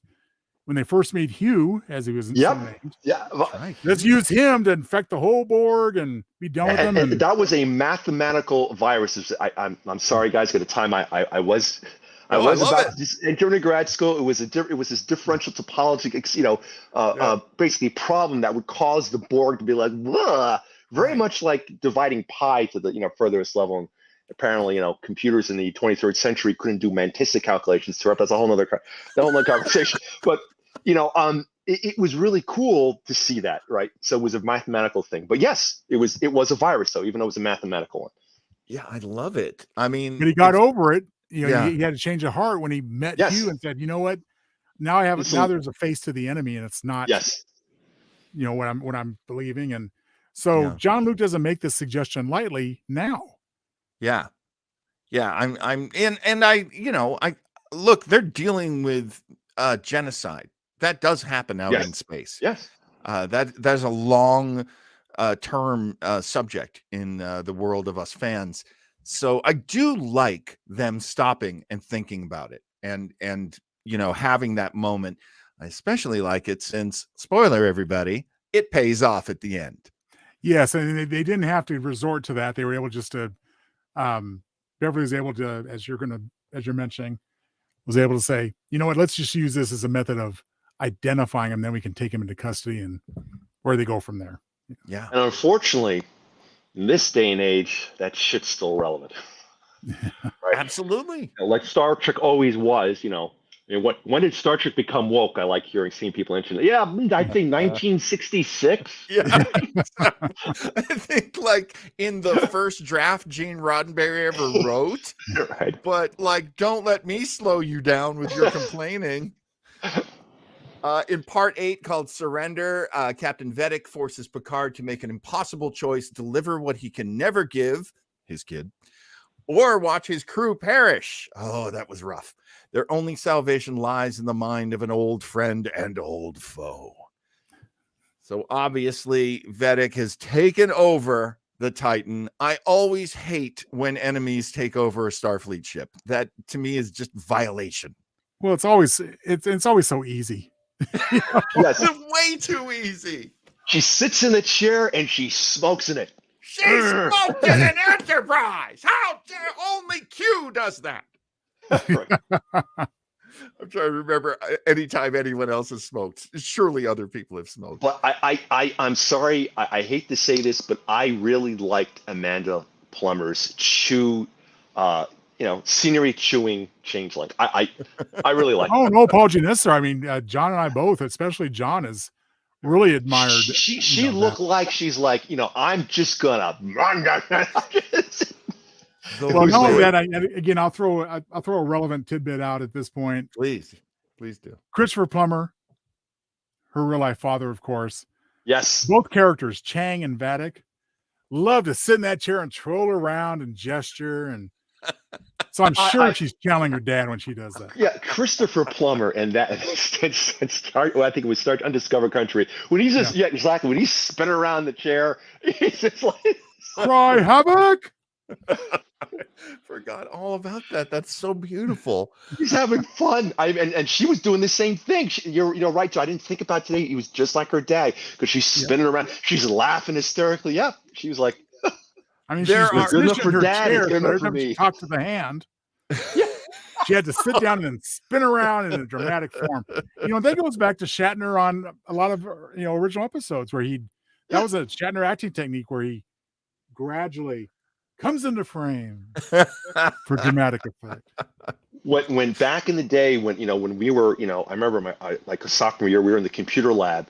We always did the Shatner grab, which is when you come up to the monitor, you grab it like this, and you do the dramatic, It did nothing, but you had to do it. The part 8, mark it down. If you're watching us do this show, please mark down part 8 of Surrender. You have to watch it for the quotes. The quotes, oh my God, they're so good in this one. I missed you, Imzadi. Imzad, I should have taught you another word. Yintaru? Yintaru, what does that mean? Baby of immense size? Yeah, I'm kind of glad we lost that one already. Yeah. Stick with Imzadi. The being embraced by both Riker and Troy, Worf says one's personal space is a right. Really, and never out of character. No.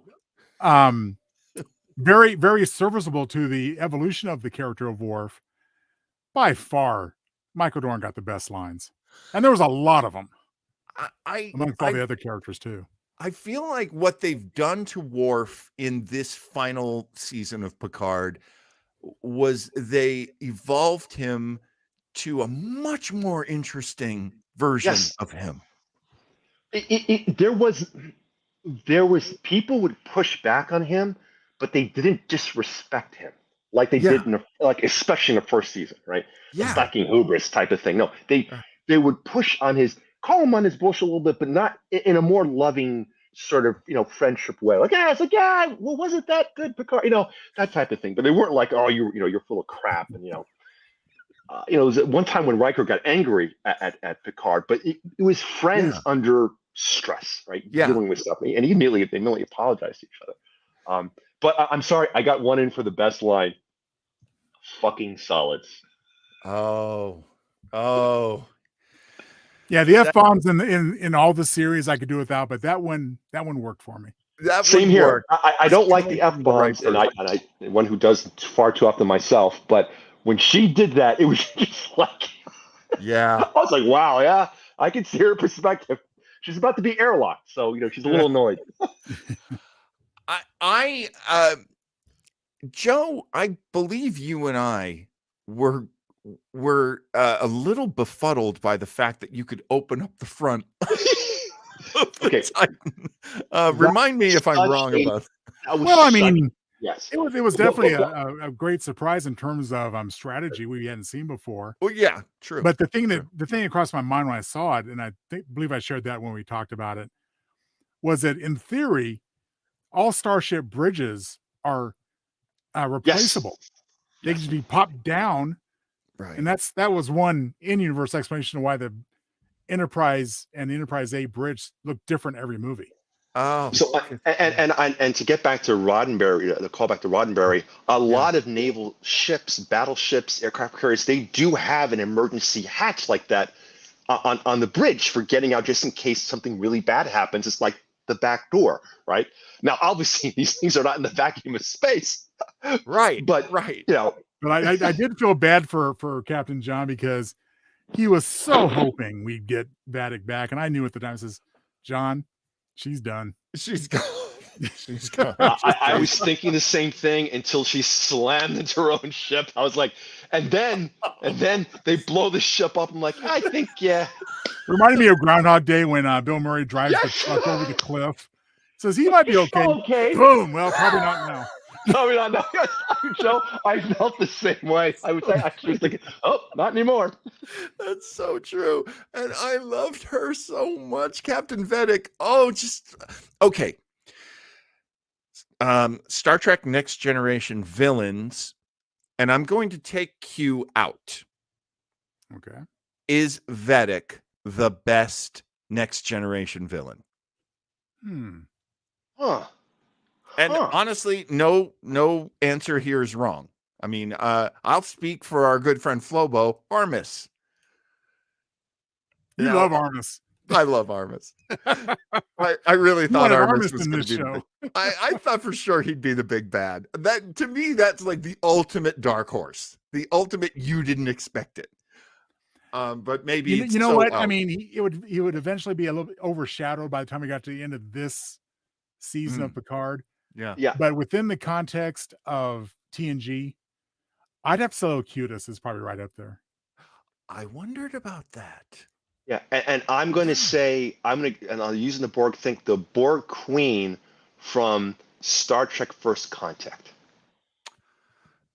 And that's the first Alison Krieg, right? Or Alice Krieg? Yes. That's Alice Krieg, and who would come back for Endgame and Voyager and voice in this season, of course. Yeah, I thought she was, in my mind, asking that question. I mean, look, Vadic is a close second to me, but she, I thought, was a really good villain because it's the first time we put a face on the Borg, right? Yeah, you go, oh no, they're not individual. They're controlled by this one person. And kind of like, oh, all right, this is which is a risk, and sometimes it's gotten a little bit off track, but. Yes. No. We said statistics. I didn't say my Voyager. Yeah.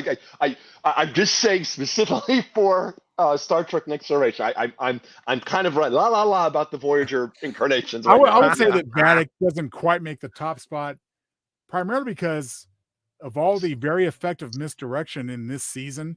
Yeah. Yes. She's the top misdirection ultimately. Yeah. Yeah, that's true. That's true. We find out that Vadic is actually just a lieutenant. She's just an underboss. And the true boss, and I gotta agree. Actually, you two have completely convinced me. The Borg Queen, especially voiced by Alice Krieg, who, by the way, Craig, she is 68 years old. Yes. So she was not going to get up in one of those outfits and let them hang her from the freaking wall. God bless you, Alice Krieg. They talked about it, and there was like, she was game, but they're like, can you do the voice? She's like, yeah, all right. Well, besides, they made her very H.R. Geiger-esque, which was very effective. I mean, one of the creepiest aspects of the very severely damaged Borg Queen that we they got mutilated in Endgame Voyager. You may not have resonated at the time, but the fact that she had arms. Yes, I did notice that, Joe. And that just made it really creepy. Yeah. Like, and I liked that there was, and I've mentioned it to Joe before, but there is such a haunted house element to the Borg cube. That big monstrous thing, especially since she has literally killed every Borg in there to like soak up their life essence to keep. She's feeding on herself to survive. And I have one aside. When you guys mentioned Flobo, I have a question for him. Has Worf redeemed himself in his eyes? I don't think so. He has watched some of the episodes. Yeah. So when we can get him to answer, we'll do that. We can definitely pick this again up with him too later on. Yeah. I also love your answer from earlier, Joe Locutus, because I think it could be very easily argued. I would argue it that Locutus is a villain in this story. Yes. We find out that, and Joe, you always remember the name of the syndrome that is in the brain. Aromatic. Yeah, I can never remember that shit. Right. He has it and his son has it, leading to one of the most, pouty lines from the entire series. Oh God, it's much earlier from Jack, but actually I'm looking at a later version where the very guilty Jean-Luc Picard says, "He inherited the best of you and the worst of me." Yeah. And that seems to be where Jack is at this point. Jack's also, let's see. Well, now we're in part 9, Vox, aren't we? A devastating revelation about Jack alters the course of Picard's life forever and uncovers a truth that threatens every soul in the Federation. The final battle begins as Picard and crew race to save the galaxy from annihilation, but not without a gut-wrenching cost. Woo. And before we go, lore, data. Merging real quick. We'll skip back to that. It's going to get its own section. Coolest. That was for me. That's when the show really. Craig, we'll skip back to it. No, not yet. Get us to the end. And then out come the tidbits. And hold on to that because that is freaking dynamite. I have things on that too. So in part 9, next to the last episode of the entire Picard series, penultimate. Yes, penultimate. Jack goes to the Borg Queen. He has earlier done the same to going to Vadic to try to save everybody. Yes, and he realizes from the very beginning. Craig, did you know that Troy could like enter someone's mind and walk around in it? So I got a tidbit. Not a tidbit about that, but okay. No, you throw in a tidbit on that. And that did smell to me of a bit of a retcon. It wasn't bad, but I was like, I don't think she could do that. I don't know if it's a retcon because it doesn't contradict anything. Yes, but it's sure it's something that could have come in handy in the past. I'm about to say, it's like, I mean, it's so close to a mind meld, which is a Vulcan psychic thing. It's entirely a mind meld. I think I call it the Betazoid mind meld. Betazoid. She pulled the old Betazoid mind meld on him. And So let's see. Guys, She sees that. I'll Yeah, be jump right in there. back. I gotta mess with the fuse box for a second, but I'll be right back. Okay, all We'll right. be here. Don't forget we're going to talk about the data spot thing. That's happening. This is also where we run into. Okay, my notes are so dense here. Well, obviously, the highlight of Vox is, of course, the reveal of the Enterprise D inside Hangar 12. Oh, well, thank you. But we did, of course, through Troy, learn that it is the Borg. It's the real Borg, not the kind of Borg cooperative we left behind in season 2, not the weird ex-Borgs of season 1. This is what's left of the Borg. Oh my God, that's so funny. Have you characterized it that way before? Because normally the Borg comes in a collective, but because Dr. Girardi is the Borg queen now, and she's good, you call it the cooperative. Well, because at the end of when that was all revealed in the last episode of season 2, yeah, yes, they were seeking out people that wanted to be assimilated and be part of their cooperative. Jack would have been a prime candidate probably for that. Sorry. No problem. I'll just keep talking while you clear your throat. But yes, so I mean, I don't think the thought's original with me, but yes, I did come to regard them as the Borg cooperative at the end of season 2. So again, just like Lore's Borg and Descent, just like the Borg and the Borg offshoots of seasons 1 and 2. You know what? This isn't what we got. Captain John may have excused himself because he was having there he is. Oh, sorry. I'm good. We assumed you excused yourself to clear your throat. I thought I'd somehow pulled your fuse box. It's been a while. Let's do the show, guys. Can't lie. We're still being told too, just as fans, we're still being told that the Girardi Borg Queen collective cooperative, the co-op, if you will, there you go, is out there, and they are not networked into the evil Borg Queen, Alice Krieg. So yes, what I loved about this episode is they really do underline, like, this networking all of the Federation ships together is stupid. Why are we doing this? Oh, well, as Picard says, why would Shelby go for such a Borg-like approach? Yes. Now, Shelby is played by the beautiful Elizabeth Dennehy. Yes, sir. And one of my favorite tidbits, and I say it a lot, so I'm just going to throw it out now before anybody else is, she's the daughter of Brian Dennehy. Yes, I did know that. Yep. Just one of my favorite actors ever. Oh, God. And canonically, Shelby gets a first name for the first time in this episode. Yes. Which is also Elizabeth. On purpose, do you think? I think it just fit the scene. I mean, she's going to identify herself by her full name when addressing the fleet. Yeah. Well, and she was. I mean, again, they're not a slave to non-canonical or near canonical references, but I know there's a series of novels where she was referred to as Elizabeth. Oh, so he's going with that. Oh, that's nice. Yeah, I always think of all that as being nice. To quote Galaxy Class, I don't even have a first name. No, come on. What is your first name, guy? Oh, God. I love it so. And then when they do the series, he's got like 8 names. Yeah, exactly. He's got like the longest name. I do love the return of Majel Barrett as the voice of the Enterprise D computer. That was cool.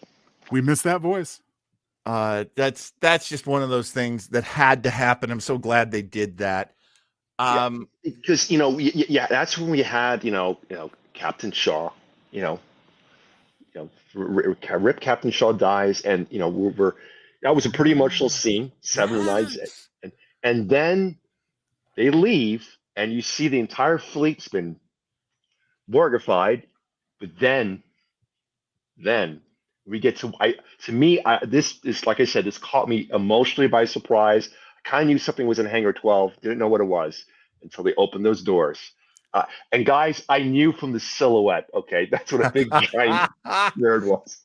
Well, it had been leaked and nobody contradicted it that we were going to Yes. see the Enterprise D in Yeah. some form, Yes. holodeck or just a portion in the Fleet Museum, but not a fully restored ship. Yes. Well, That was a shocker. Yeah, there's a big to do about it in episode 1 with the giant painting, which which Jean-Luc says he's going to send to Geordi, who is now the Commodore of the museum. Later, when they're in the bar and Frontier Day is coming up, and so they're selling starships, but they can't sell the D. Yes, nobody likes nobody likes the fat one. Nobody likes the fat one. And I had forgotten this. When Jack goes to the bar to meet Jean-Luc Picard, to meet his father, and all those cadets and Starfleet officers, I think, actually, are asking him questions and talking to him and everything. When Jack gets, it's in the first episode. Someone off camera, like they open up the shot and someone puts an Enterprise D into a shot glass. Yes. And we find out later, I believe, that it was Jack. Yep. Yeah, I believe I that's true. so. That's right. So I kind of like that. I like. Plus, there's another thing too that I noticed afterwards, because Jonathan Frakes is kind of a Mr. Leaky guy too, and he makes this interesting quote before he goes, all the characters from TNG are coming back, and he adds again, all of them. And I think he was referring to the Enterprise D itself as a character. Well, that was my MVP that week. Yeah. Cool. The Enterprise itself was the most valuable player, in my opinion. Nice. I never, to paraphrase Deanna Troi, I have never been so happy to see that fat ship. yes. This, for me, it was a full circle moment of like, oh, I was always kind of embarrassed by the D, but I love it. Hey, you know what? And Worf isn't too thrilled because it's not as advanced as the E was, but whatever Worf did, it's on you, buddy. You got the D. Deal with it. We still haven't heard the story about how he destroyed the E. That was unexpected and hilarious because they all kind of look up at Worf, except Geordi, who's flying. All we know is that the last mission of the Enterprise E is classified. Yes. Oh. Yes. Very cryptic. Well. It's not my fault. What? Everyone is like, what? The little thing from Memory Alpha, I just tripped across it. While the fate of the USS Enterprise E is not revealed, Geordi's remarks indicate that the ship has been lost or destroyed.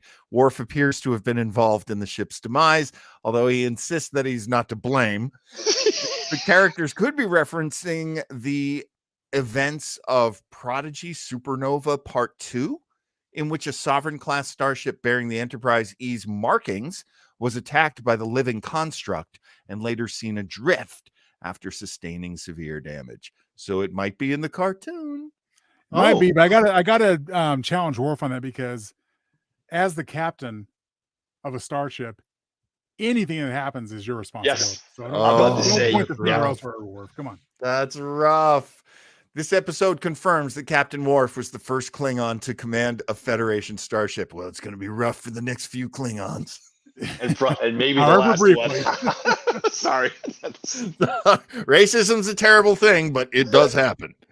The USS Enterprise D is revealed to have been restored for 20 years by Geordi LaForge at the Fleet Museum following his partial destruction and crash. Its partial destruction and crash in 2371. That's Star Trek Generations. The saucer section had been lifted off Viridian 3 and brought to the museum. That was first revealed in The Stargazer in season 2.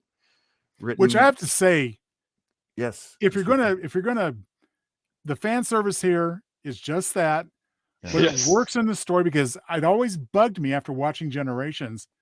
You're gonna leave this here for the natives to find? I never believed they were gonna leave it there. I mean, granted, they are a no scarcity society. So it's Yes. possible that they'd be like, oh, it's too much trouble. But what we do find out is it's because of the Prime Directive, I believe. Am I wrong Yes. about that? He actually says, you could blame the Prime Directive because they couldn't leave it on Viridian 3. Yeah. No, we had the Prime Directive to thank for this. Oh, there you go. There you go. And what ship? It was the USS. It was New Jersey or York? I can't remember. They got the drive section from another. Oh no, yeah, the New Jersey was the Constitution class outside. But Yeah, I want to say it was take like a shot at that. start with an S. The Yes. Shinzu or something Was like it that. Syracuse? That's it. yes, you're right. It was a Syracuse. And a lovely couple of days in Syracuse this past year. That's why. Lovely town, Syracuse. Let's talk about part 10, The Last Generation. Oh, In a desperate last Anton stand, Chekhov. Jean-Luc Picard and generations of crews, both old and new, fight together to save the galaxy from the greatest threat they've ever faced as the saga of Star Trek The Next Generation comes to a thrilling, epic conclusion. And I am going to read that just as hinted to by Mr. Lubin.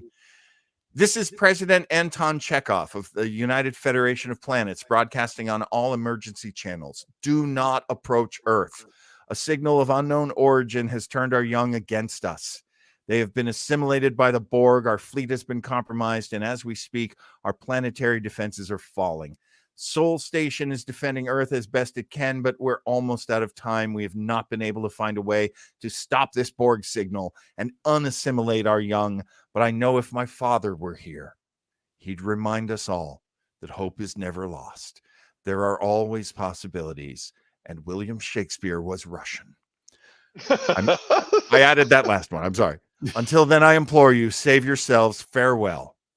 And that is from Anton Chekhov, the president of the United Federation of Planets. Named after his father and named for the character guy, the actor who played Chekhov in the J.J. Abrams stuff, who unfortunately died. Yes. Anton Yelchin. Yes, very young and what a promising actor. I've never heard a bad thing about him. I only ever heard what a wonderful person he was. Walter Koenig. Yes, Koenig. I always say it wrong, and Commander Townsend always has to correct me. Well, he should spell his name right. This is a big episode. I know that's kind of obvious to say. It's the very last episode that ends the stories of so many of these Next Generation characters. Well, it has 1/3 longer runtime. Yeah, it's a longer one, isn't it? Yeah. And probably at least more than half of the special effects budget. I'm not saying. I mean, it was a good looking episode. I mean, it really check out the size of that D. I mean, it is. That's not the first time he said that, folks. The amazing, the special effects, the amazing look and feel. We had a theory, Craig, Joe and I. We had a theory last week, and it was this: when Terry Matalas is the writer and director of the final 2 episodes, and he's the executive producer, showrunner, and no one, maybe Patrick Stewart, could veto him. Yes. This guy created one of the most incredible, I would even call it a movie if you put 9 and 10 together. Oh, sure. And I'm just blown away by this. He swung for the rafters, at the fastball, and he got the goddamn home run. Yeah. Right? Well, plus the thing had like 4 endings, so. Yeah. Well, a couple of which I'm going to dispute later. Yes. Sure. Oh, that's amazing. Well, a lot happens. Yes. Let's see if I can. But the attention to detail. I don't know if you guys noticed when they're going into Jupiter, and you see the Enterprise in the back, the Enterprise D. You notice it's still the drive section still has the slightly charred look when compared to the Syracuse's drive section. You could distinctly see the discoloration. I have to The drive see section that is now. shiny, is mostly shiny, and Right. the Enterprise got that thin. It's got this dark little, it just looks a Where it little impacted darker on and Viridian. crispier. Yeah, Oh because my it God. was hot dropped on a planet. I love it. God, that's amazing. Well, I'll definitely have to watch it again now. Oh yeah. I had a big question as to, once the 25 and unders were Borgified, that allowed the Borg Queen to take over Starfleet like that. All the ships are, chained together. And there's one signal, and that's Jack, activated as Vox. I just didn't see how she could be beaten, honestly. Yeah. Did you see, now, Joe, you're a storyteller and a published author, so you must have seen some light at the end of the tunnel here. What were you thinking at the beginning? Well, I did, and I think I'm going to choose to say that this is not part of the ending I have issue with, although I did take note that Jack always had the ability to disconnect himself. Yes. And since he was the focal point of the whole thing, once he made that decision, that was it. Oh, wow. So now my only explanation for that to make sense is that it did require his willingness and him volunteering to be part of that because of his own loneliness and he was lost. Right. And once he found, his father, John Luke, convinced him, you are not lost. I will stay here with you if you won't leave. Yeah. He realized, you know what? I don't need to be here. I don't need to be part of this.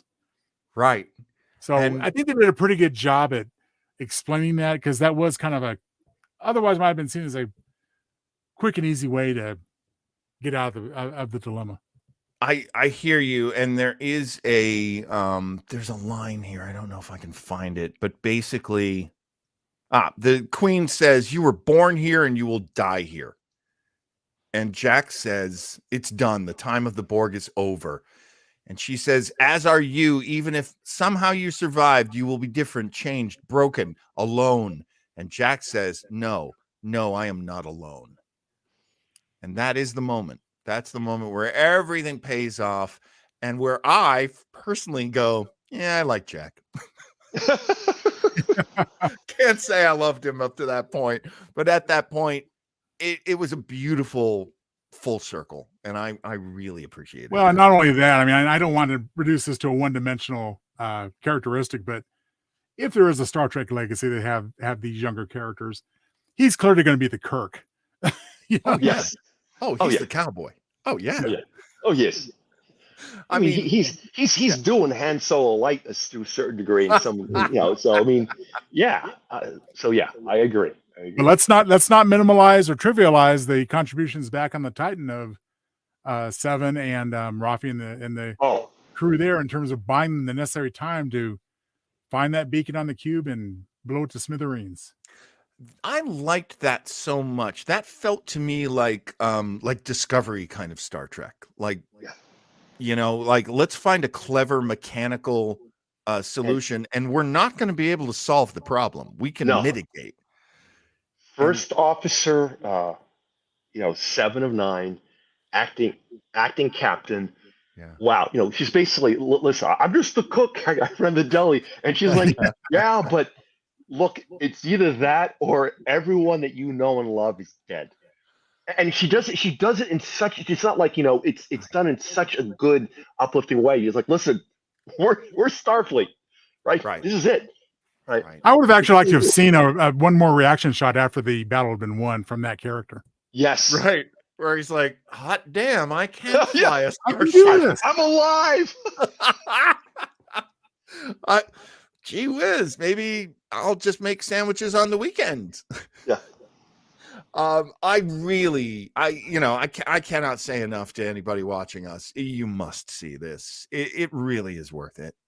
It's well told, beautifully shot. And when the showrunner is writing the checks, we're all going to get a good meal and a few drinks. It was a real good time. Let's talk about, they get through Can stop me if you think we should stop. But they get through all of the stuff at the end. You know, they beat the big bad.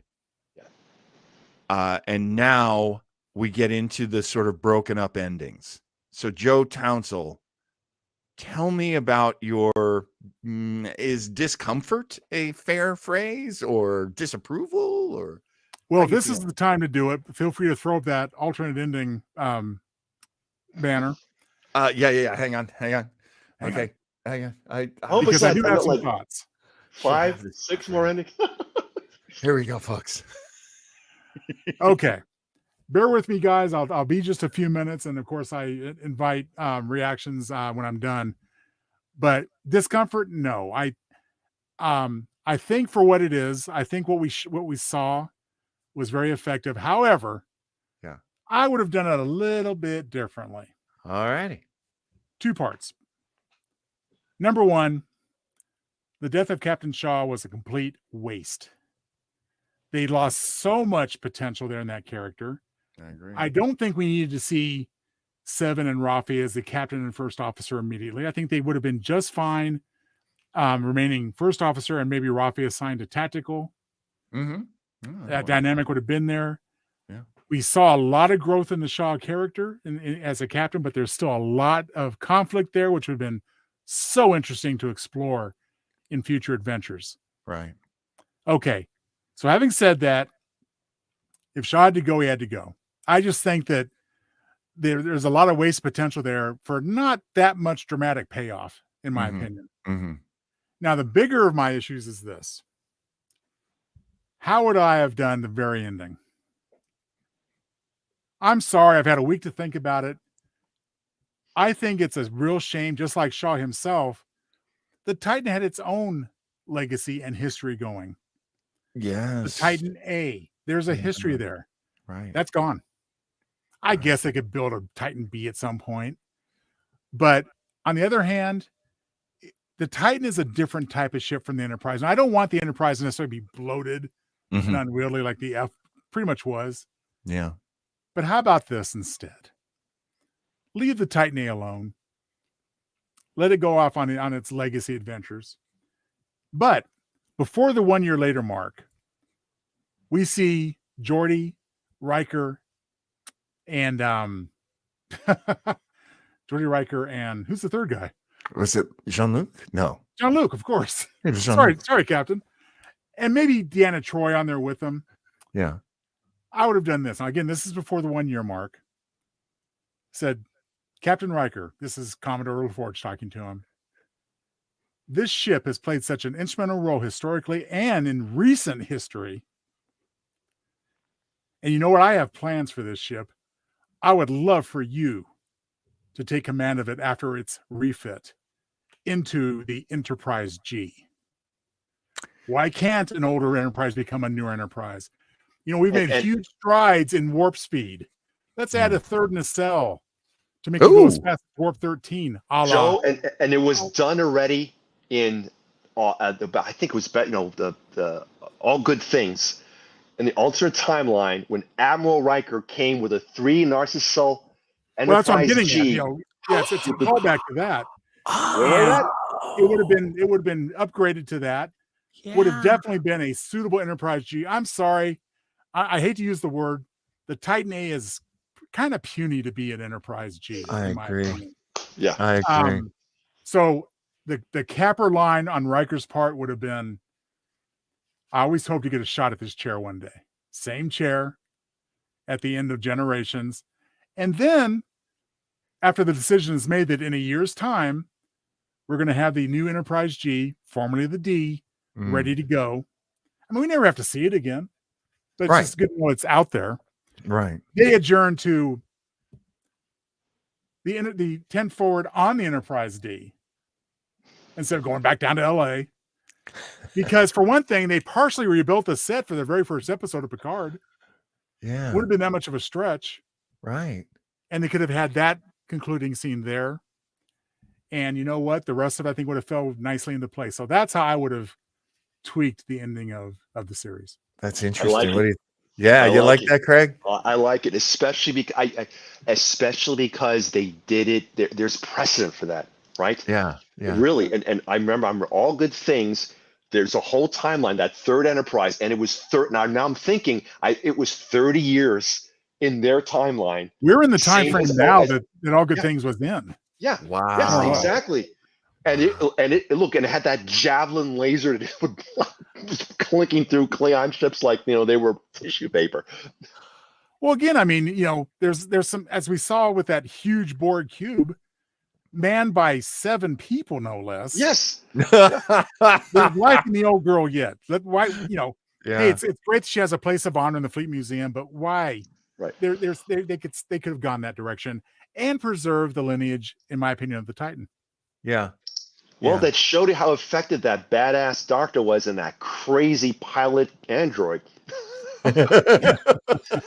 that was tremendous too, that these characters had changed enough and become very valuable to the storytelling. I know that Brent Spiner wants to keep going, and so I would love to see him still. I mean, honestly, if any of them wanted to do anything else, one of the details about season 2 of Picard and season 3 is that they were filmed back to back. So everybody who had been working on number 2, who then went into the next series, and primarily Sir Patrick Stewart, they must have been freaking exhausted. They had like 2 weeks off in between filming the season.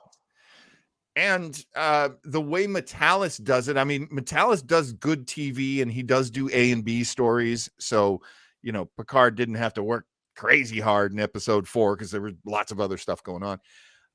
But still, you've got this, it's like a feature film. Every 2 hours of TV, especially big sets, big costumes, big makeup. It's like doing a feature film. It's a lot of work for these people. So I do understand if Patrick Stewart is like, television is killing me. If you want to do a movie, I'm good. I'll join you. But honestly, this television, woo. Well, and there might be a little bit. I mean, we'll never know. It's his private thoughts, but yeah, there might be a little bit of disappointment in his part that the show it just didn't succeed with the vision that he was partially looking for at the beginning. Yeah. I don't think he came out of this thinking, oh, I guess we had to fall back on TNG. I don't think that's it at all. But yeah, I think it might probably ran its course for that reason, and to great effect, obviously. Yeah, I think you're right about that. Gentlemen, another thing I wanted to do was introduce a little segment we were going to do called Lubin's Got a Bone to Pick. Not with me, I hope. I hope not with me. The signal that they were broadcasting through the solar system, I hope was subspace. Because if it's light-based, it takes about 40 minutes or so for light to travel from Jupiter to Earth. So there would have been a delay. 43 minutes. They could have used that 43 minutes. That could have been a ticking clock. Yeah. I mean, am I wrong, Joe? Yeah. They could have. Oh no, I mean, I adhere to the master here. I mean, I think part of that point too that I brought up before was, despite the time lag, doesn't anybody back at Earth, realize that there's something happening over by Jupiter? Yeah. Look, there were a lot of poetic license there too. It's like, we don't know where it's coming from yet. The Enterprise D, and we just established it's the one from 30 years ago with the same sensors. Oh, it's on Jupiter. It's like, okay, you can assume they were preoccupied because they're busy being phaser blasted by the entire fleet. So maybe their senses weren't optimal at that point. But how did the cube get there? Right. Someone didn't see it. I can't park all night at a Costco. Someone's going to have know to watch there. the show again, but I think they imply that there was the transit gateway came out right there. Right? Oh, I think you're right. Actually, that sounds right. Yeah, but I forget. I think somebody that's a throwaway line. The transit gateway was there, and right. Yeah, I know. And the Borg Queen, despite her misshapen self, had these 30 plus years to say, okay, I want to get as strategically placed as possible, because If I'm too far out or too far in, they might be able to overwhelm us quickly and easily. And you know, Joe, something, if I remember, because I just saw Endgame, I can't remember. I think I haven't watched it again because I didn't pay attention to this part, but I think they came in through a transit gateway somewhere in the solar system. I just don't know where. I think it might have been close to Jupiter. Well, they emerge right by Earth. Oh, you're right. Thank Yeah. you. Why couldn't I remember that? I just watched the damn thing last week. Yeah. Set a course for home, and there's Earth right there. It takes about 5 minutes. Yeah. We could have done this the whole time. I want to give you a little piece of ephemera from Memory Alpha. I don't think either of you have seen this yet. Terry Metalis has revealed that the initial draft for the finale included several additional character appearances, including a scene between Data and Soji. Mm-hmm. I don't think the reveal that Ro Laren had survived her shuttle's explosion in Imposters and was found alive alongside Tuvok. I would have loved that. Here's the best part, Joe, just for you, as well as Seven's promotion featuring Admiral Catherine Janeway and Captain Harry Kim. He finally got promoted from ensign. Finally got away from ensign. Go, Harry. And all of those appearances had to be cut due to budget limitations. Well, that's a lot of budget. That's a lot of story, and even if they're just cameos, it's a lot to cram in. It is. And you know, so poor as much Harry as I was hoping to see Janeway and a couple others, I get it. I would have been there. I would have loved it. And we still have Legacy. And we we'll always have our dreams of Legacy. Let's talk about favorite scenes. And Craig, I want to take you back to the point you wanted to make about Data and him facing off with Lore. I thought that was well acted, of course, and well written, because we've seen these computer bad program versus good program takeovers before. But the fact that he was, offering up his memories as prizes that he knew Lore could not resist. And this sort of, because, the title of the episode was called Surrender, and he did, but that was brilliant because, as he states, once you took on all those memories, you became me, right? And I thought that was just brilliantly done, too. And I love the fact that the last thing he gives him was Spot the cat.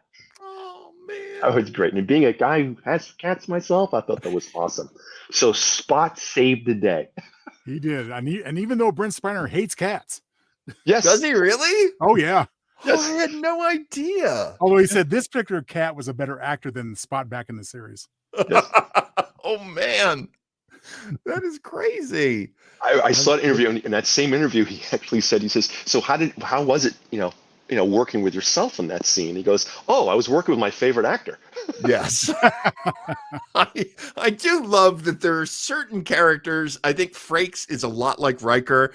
I think Brent Spiner is a lot like Lore. Yes. Oh, of course. And it should be noted that Lore, if you were asking earlier about who's the best all-time villain, I mean, I don't think he is, but he's up there.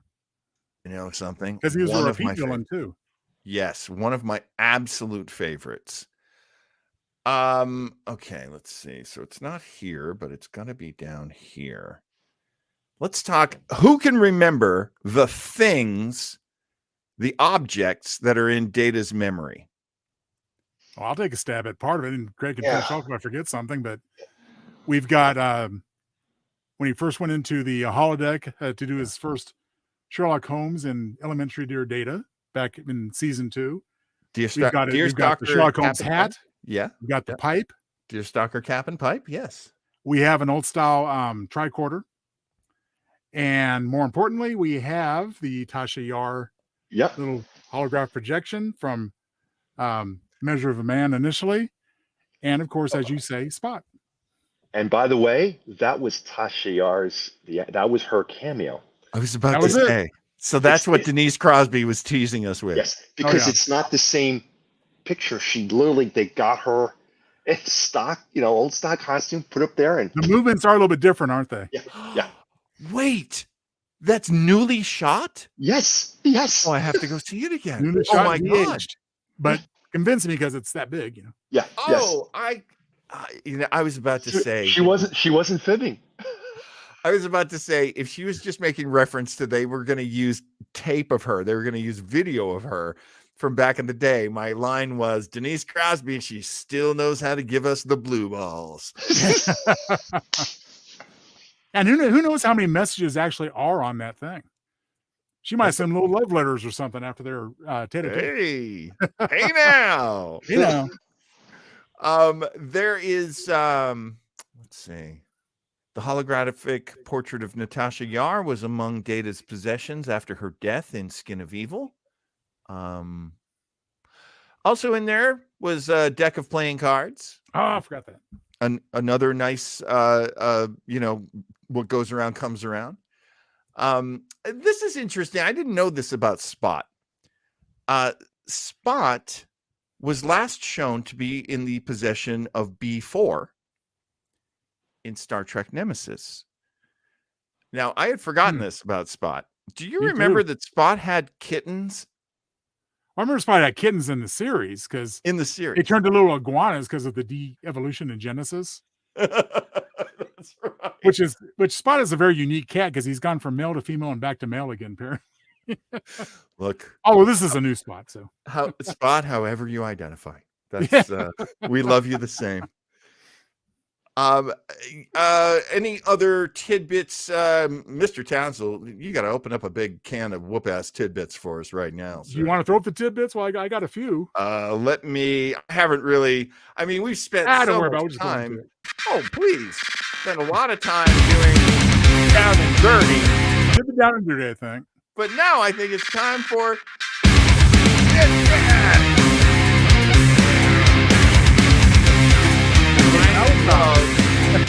We're gonna find a way to keep this music. I just love this music. We got to. Mr. Townsend, what do you got on your pad? Okay, I got my pad here, and I'm going to tell you they're more or less in the order of my favorites. Oh, good. So just like in journalism school when you used to cut from the bottom and make it fit, say, Joe, shut up, enough.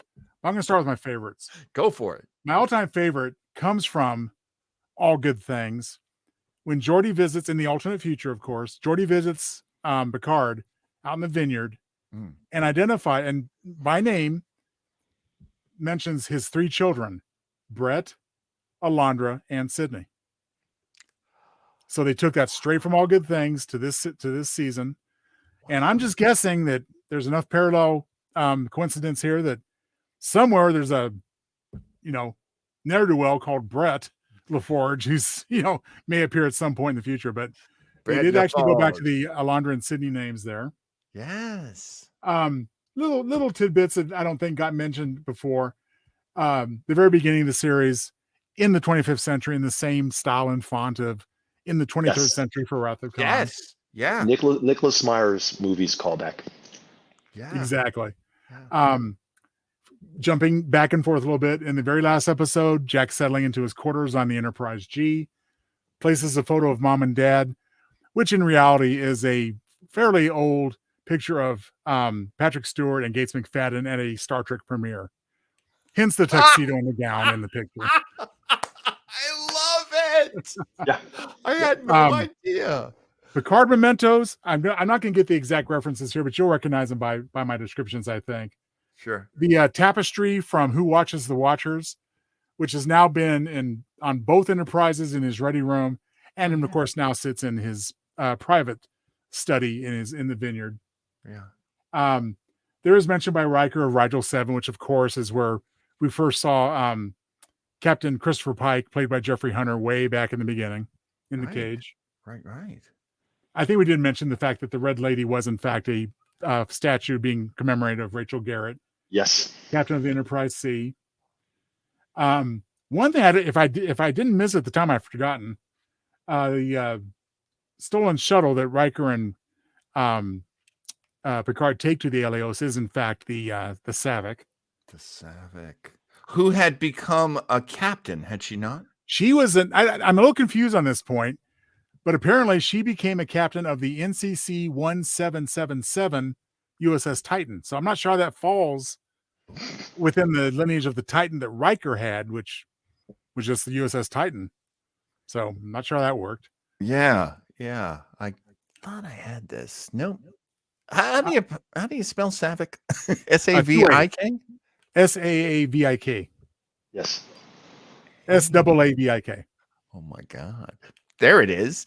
The shuttle Savik is a nod to Vulcan Savik. According to Star Trek Picard logs, Savik eventually rose to the rank of captain, commanded the USS Titan in 2290. Yeah. Well, which makes her in good company because, Spock way back in the motion picture, arrived at the Enterprise in the USS Surak, which was another Vulcan shuttle.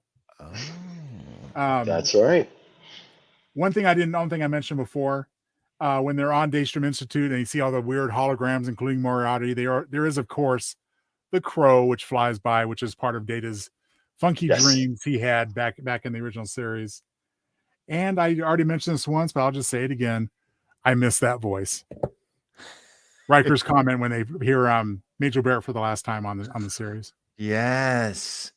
I had always heard, is this just nerd lore? I had always heard that Major Barrett had done enough recording for them that they felt they could edit together almost anything for the computer to say. Possibly, but I think she just I think there could be enough unique stuff. I don't think we'll be hearing anymore because, we're not on the Enterprise D. Right. But there's probably scraps out there they can pull out if they want to. But of course, when we went to Deep Space Nine, that's a whole different, technological platform. So of course we got different voices. I don't think it was so much, and I love that nerd lore story, but look at the advent of AI tools like ChatGPT. There's enough sampling of original voice to make her, do a good rendition of that. I think it was a combination of something like that, to be honest with you. Yeah. I do remember there was one episode, again, just for fun to mention, I can't remember the specific episode, but it was a Loxana Troy centered story. Yes. Where she's consulting the computer. So basically for a minute, she's talking to herself. Yes. I love that. That's awesome. And that, once again, that's the perfect type of sampling that you want to. I mean, you have her basically the same person's voice pattern going back and forth. I forgot that she played Roxana Troy, so they got all that too. So feed that in to any good AI, and bang, there you go. Yeah, absolutely. I wanted to ask you guys about the okay, so there's the credits in episode 10, the final episode of the series, and then there's either mid-credits, I think it's a mid-credit scene. Mid-credits. We basically get the backdoor pilot pitch from Terry Metalis of this is a new Enterprise with a familiar captain, with a familiar first officer, with a Picard sitting next to the captain.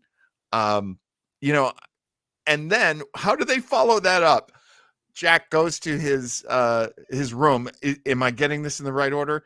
That's when he's visited by Q. Yeah, the mid-credit scene was him storing his gear in his quarters and then Q appearing. Yeah, and so I have two things. The first one is for you guys, and that is this a good thing? Were you happy about this? Craig, we'll start with you. Were you happy that Q is speaking to Son of Picard about all the adventures they're going to have? I wasn't happy. But I wasn't I didn't think it was, horribly obnoxious. I was kind of like, okay. I enjoyed seeing Jack in the uniform, in the role, and the picture of the two actors there as his parents. I thought that was cool. That part I enjoyed more than seeing. No offense to John Lennon. I like the actor and everything. I like the explanation, but I would have preferred something else. That's all. Yeah. So I wasn't this. It's dead to me, this show. But I wasn't exactly. I was kind of mad about it, honestly. Yeah. How about you, Joe? What were your feelings? Unlike the other aspects of the multiple endings I might have changed, I absolutely would not have changed this one bit. I think it worked perfectly. I think it, whether it pays off or not, it does give us hope that we'll have legacy. And I just thought it even provided more of a reasonable, a logical explanation for him looking old, because now he finds himself to be a self-proclaimed father figure to Jack, hence his older appearance. Nice. Oh, okay. You know, Joe, you gave me a different little spin on that. Yeah. Because otherwise, why not revert back to his youthful appearance? Yeah. I mean, that's the thing. I actually have a harebrained explanation for that. And here it is. Q in season 2 is dying. Mm-hmm. And he comes to Jean-Luc Picard because I'm going to paraphrase, but he's basically saying, you know, when you come to the end of your life, you need your old friends. And it's very sweet, and they hug, and it's lovely. The power of a Q is limitless. And so I'm wondering if Q, almost dying, so aged, not that he needs to be aged at all, he should probably be animated at this point. Q could jump back in time. Or yeah, I mean, he could jump through time and spend time with Jack. I mean, that's always within his power. Well, I mean, you saved yourself from me leveling a nasty comment at you, Captain, and that is, Captain, don't think so linearly. Exactly. I think say Q that did die at the end of season 2, but this is Q from a different point in the time frame, designed to go ahead of that point. And he says that he says, you know, he said I was really disappointed that, you know, the new generation still thinks so linearly. I thought, okay, that was cool. And I'm super linear too. Which is exactly what he said to Jean-Luc in All Good Things, and probably countless times to other people prior to that. Yeah. That space and time mean nothing to a Q. The Q is you know, it's a level that runs along our it's a level dimension that runs along our dimension, or runs like a, you know, fudge ripple through our dimension. Well, I think retroactively one of the weaker aspects, and looking back, is I think John Delancey should have played all Q. Yeah. Meaning no Corbin Burns and no other actors. Should have just been him, because that way it would have fit even better, is what we saw. And honestly, in a more grounded scientific sense, there's a big debate in physics and flat. So the laws of physics work in both directions. According to certain, you know, when you really dig into a theoretical physics part, there's no reason why time is the way that it is, except for our own perception. I'm not saying causality is different, but it seems to be more of a construct of our perception of it, right? Right. So it's kind of weird. So Craig, if I could right now, I would take off my chief science fiction officer uniform and hand to you for your obviously superior scientific knowledge. Hey man, the engineering chief always knows stuff. That's the thing. And by the way, I'm kidding. I'm not partying with this for anything.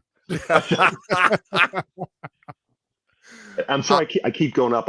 We're having some of the electrician doing here too, and I have this thing, and it's been making little smoking noise. I keep going there. It's not even perceptible on this end. Oh my god, yeah. It's okay. After I'm off with you guys, I think I'm gonna, you know, get another light in here. Oh my god. Dare we try to pick an MVP for the entire season? I think that is exactly what we should do right now. They're fighting here on PICARDEST. All right. You know something? I haven't really thought about this yet. So, Mr. Townsend, I'm going to make the command decision that you go first, and then Craig, and then I'll go. Okay, well, here's the deal. I somewhat apologetically offered the Enterprise in episode 9 as the MVP because, as Craig and I have both pointed out, it is a character. Oh, yeah. And a very valuable one, although it was more valuable in the next episode. But I chose to pick Picard himself. No, excuse me. You picked Picard. I picked the entire cast. So this week, as we wrap up the whole season, not a character. Well, he may be a character in real life, but not a character on the show. How can it be anybody but Terry Metalis? Oh. Oh, could I argue with that? I cannot. He is a player behind the scenes. I'll grant you. I do feel like there's so much of him in this show. Oh yes. I mean, it's so funny that there's a Metalis Prime and a Metalis 4, and I'm like, oh, what kind of ego do you have that you created a star system? You didn't name a planet after yourself. Hey, You named I have a star couple system. characters named Joe in my book, so I get it. A creator, I think, has the right to do that. I am not a hater. I'm going to go a little differently here. I'm going to go with the third time as a charm, resurrected Data. Good pick. That is a bold choice, and the Data that. Oh, go ahead. Yeah, I think when he pulls that move with Lore, that was the beginning when it went from being, oh man, it's just one problem to the other to like, ooh, hope. Right. Right. That's exactly true. Not only that, but that scene would echo later with Jack being in his version of cyberspace. Yes. That the Borg Queen has put him in, that his father would never have gone back to, but he does. He sticks a big old cable into his neck. Because Data prevents Geordi from sacrificing himself to impulsively save his kids. Yes. Come up with a plan. His friendship with his good friend, he can reciprocate at a more emotional level. I think that this got it kind of became the core of helping. I mean, they're all important, like you said, Joe. Yeah. All those characters, but it helped. And there's something about when he came into being. Okay, the gang is almost all here, except for the Enterprise D. But, and I'll add to that, Craig. Now, Worf is a contender, but I'm going to say that Data, as he now exists, has the most potential for future adventures. Yes. Because in a lot of ways, he's a new character with familiar characteristics. If anything, I mean, this has been my joke, but honestly, I really do feel this way. I feel like the character has evolved so much. He's become Brent Spiner. Which is which? He's sarcastic. He's sardonic. He's got an edge to him. These are all characteristics of Brent Spiner, and I love that he's been playing villains. His Sungs are great villains. I've enjoyed them in every that trust me thing was almost a little bit of Lore trying to, but with the Data sentiment. Look, guys, I can do this, right? And then here goes nothing. What? Yeah. Oh, Joe and I were talking about it last week, which is this is such a full circle from Geordi trying to explain to Data how to obey your gut, how to listen to your gut. And they get to a moment where Data has to say to Geordi, I'm going with my gut. That's beautiful. And then soon after it is even more beautiful. And that is Data is flying the giant jalopy Galaxy D, Galaxy class Enterprise D, and up behind him, what does Troy say? I said Troy. Why do I said Troy? And they pan over, and he's got this shit-eating grin. He looks like Smokey from Smokey and the Bandit. Well, what more ingenious way to re-inspire Brent Spiner? Exactly. As he said for years, I'm too old to play Data. Yeah. And now I get it too. I don't think I quite got what Data was to him until this season, and watching him play Data versus Lore. So two actors, one actor, two different characters. And then he's basically embodying innocence, Data. Yeah. And he can't whistle, pop goes the weasel. And he can't do normal things. That he can't be a human.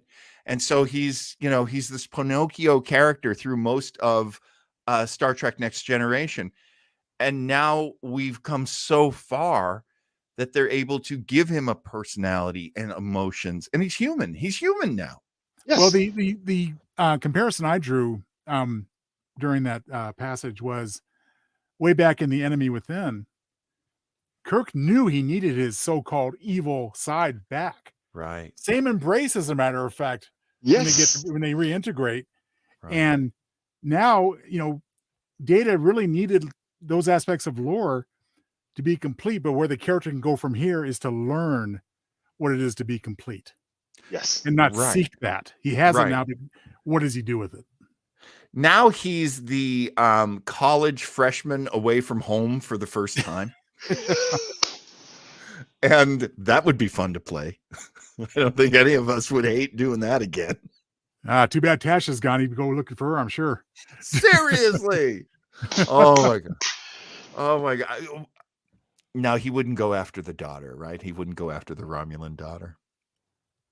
I don't know. He might. Of course, we don't know what happened to her. But as I said before, I think that character was also wasted a little bit. But I agree. I would have loved to Yeah, have seen yeah. something there. should have been a nemesis at least. We just have this sense that they've changed everything for the Romulans so much that it's kind of covered by that, sadly, but it kind of is. Do you guys realize that with episode 10, Riker and Troy have appeared in 3 series finales? Oh, that's right. Wow. Enterprise. The infamous appearance on the last episode of Enterprise. I forgot about that.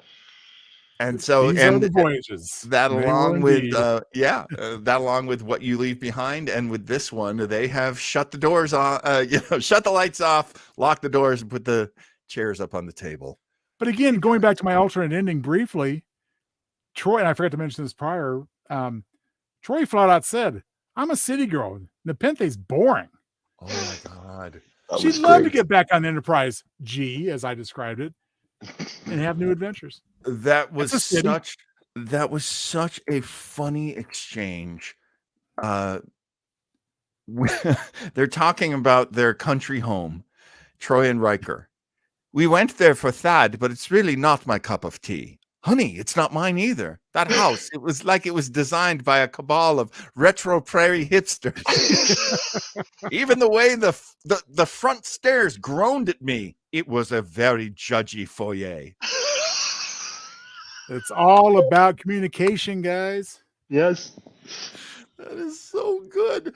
There's another one. Okay, so that's from part 8. We live in a country hippie retreat ourselves, and I did watch the episode with my wife, and I turned to her and I said, "Does that mean?" She says, "No, I don't agree with that." Damn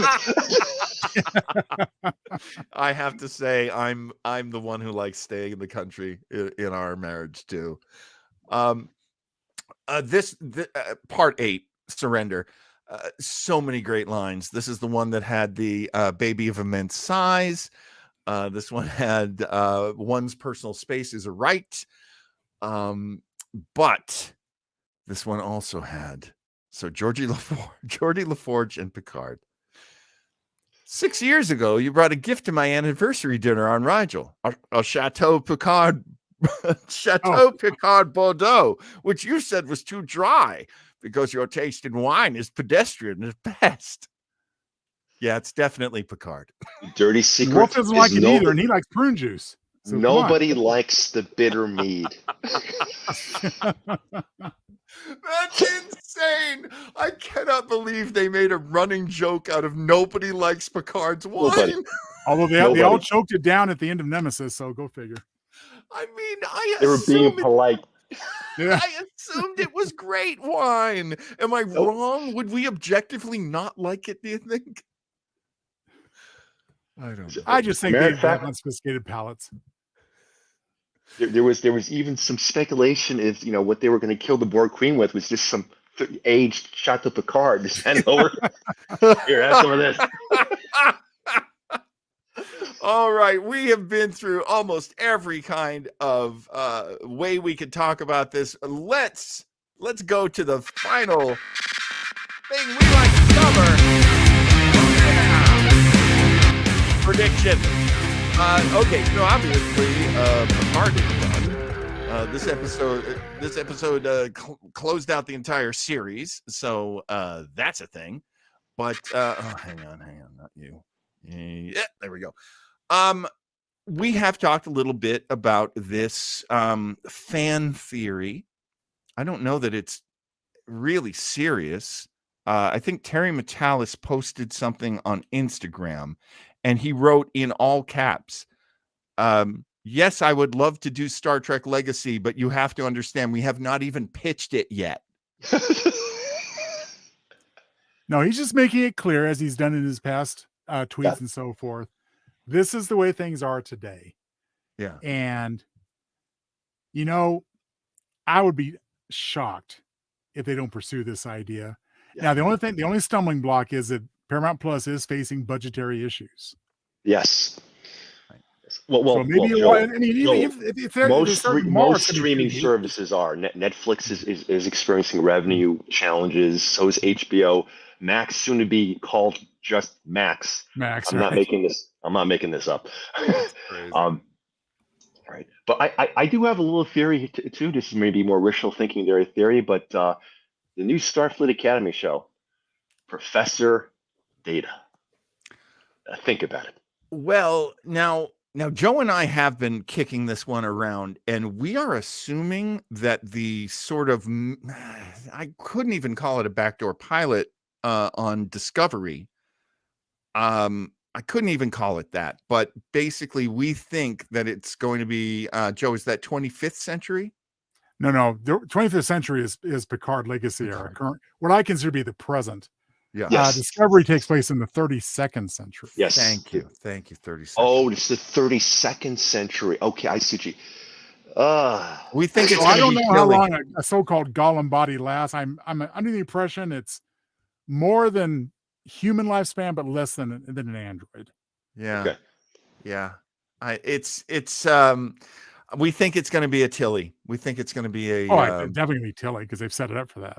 Yeah. That she's sort of, ushering in the next generation. Maybe Data's an android. I would love that. I mean, hell, make him a hologram. I would love that. Make him an actual hologram. Involved, he'll find a way to make it work. I have confidence. That's a good idea for show. The emergency command hologram, the ECH. Honestly, I was thinking of the EEH. The emergency engineering hologram, and that way we could have Shaw back. Man, I wish I killed him off. I have to agree. Especially when they're teasing, just like Bruce Hovack, I think his last name is. Yes. Well, Himmer's gone, but I'll be back. What does that mean? God, if we get a twin brother, I'll be pissed. No. I think they're going to come up with another race. I think he's going to be another species, actually. Well, I was flipping back to Shaw. Oh, so Shaw. Are they going to do like the defensive dark arts teachers? So at the end of every season of Strange New Worlds, they're going to kill off the chief engineer. It's going to be played by the same actor. It's basically a play on. Oh my God. The rock and roll movie that Rob Reiner directed. Spinal Tap? Spinal Tap. Yes, and the drummer kept dying. They keep going through drummers. They keep, and one of them exploded, and then near the end of the movie, the second drummer that they had exploded. Well, back on Strange New Worlds, I mean, we'll just have to see what they do with Carol Kane, the new engineer. Oh yeah. I'm really interested in actually seeing what Carol Kane can do on that show. Yeah, but it's all leading up to Scotty at some point, but not immediately. I hope. No, I feel like there was some reference to Montgomery Scott, though, wasn't there, in Strange New Worlds? In the alternate future, in the season ender for SNW season 1, where they went forward in an alternate timeline where they were, where they were battling the Romulans. Right. By then, Scotty was on the Enterprise. Yes. I've got to see that again. Oh, yeah. Check that out again, because that'll put things in perspective. And in terms of our lives, that's what we can predict is coming up next is mid-June. I can't remember. I think it's June 15th. Yeah.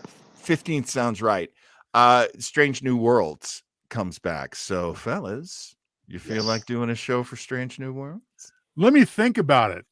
Of course, because I got my new uniform. I got to show it off more. I'm there, buddy. Craig, yeah. I'll have time. I'm going to be doing this a lot, so yeah. Oh wow! Whenever you can, Craig, we always love to have you. Oh God, yes, absolutely. This is a monster episode. We will not be doing more of these. Yeah. I need to get my views. I got to get up tomorrow morning for another all-day technical argument. I wouldn't call it a meeting. Call it an argument. Oh boy, I'm sorry about that. That's all right. Boy. It's Friday, so Craig's a trooper. Yeah. and Craig 2 blocks away, there's a really good bar away from the office. So he's so hard for the money. at He This works is 5:05, definitely shaped to be the PICARDEST of all PICARDEST. Oh my God. The most Picard. I'm sorry. I am so punchy. I am punchy as hell right now. I am punchier than the bar on the Starbase with the triples on it. And you know what, guys? I'll throw this out there.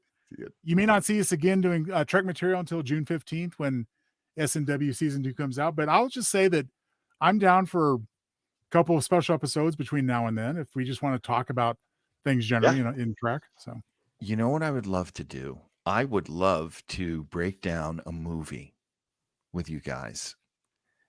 Doesn't even have to be a Star Trek movie, but we could certainly do one of the Star Trek movies. I have a take on almost all of them. And especially when it comes to Star Trek 5, The Final Frontier. what does God need with a starship? I have a passionate defense of that movie that I would love to bust out one of these days with you fellas, if you're interested at all. Well, that'd be great because it is the first time that we see a secret sibling of Spock. who would be brought back? He was worthy to bring back. Yes. And I'll tell you that one last tidbit since you brought up Star Trek 5 and Cybok. In the TNG episode Disaster, now this is largely conjecture on my part, I think, but Picard makes mentions to the kids trapped in the turbolift with him of an old fable or song with the title The Laughing Vulcan and His Dog. Could he be referring to Cybok and his little right-hand man at the beginning of Star Trek 5? Not very nice to call the guy a dog, I grant you. Well, I think he's just doing the children's book version. Okay. He can't do, the adventures of Cybok and his buddy who looks like he's from The Hills Have Eyes. Yeah. He does kind of do this, like, hey. Kind of looks like a loyal dog there. So, oh man. Okay, now I have to run and I have to go write and illustrate the book, The Adventures of the Laughing Vulcan and His Dog. And his dog. You got it, man. All right, fellas. Well, I guess stay tuned tell me. for announcements on anything we might do between now and June 15th for SNW season 2, because we got lots more to say, but there's so much. We can't keep us up. We can't be up all night, can we? I mean, this is the longest we've ever gone, and the only thing that's really working against us is the fact that I really don't know my own name right now. I'm so tired. I'm just tired. I think we're all pretty spent at this point for tonight. That's for sure. But much fun it was. Always with Craig, because he brings so much to the table. Oh God, yeah. Oh, I enjoy voices just make for a great discussion. I'm always so thrilled to be part of it. I dropped about a couple Cokes coming over, and then I had a beer in the bar across the street from this apartment. I'm realizing the minute I get up, I'm gonna be running to the bathroom. I am a man of certain so. Go take one of those Austin Powers peas. Yes. Yes. Me too. Now that you mention it. Woo! Okay. I think we found a note to wrap up the wrap-up show for you folks. Guys. PICARD Thank season you 3. so much. If you're watching this and you've been with us this whole time, we love you. You're so good to us. We're just three old nerds. Thank you, Craig. Thank you, Craig. Fantastic work, as always. Real pleasure. Commander Townsville, I give you the bridge, sir, and go ahead and turn the lights off and head off. You don't, no more duty tonight. Hey, watch our Facebook page. There'll be more news there. Good night, boys. Live long and prosper. Good night, guys.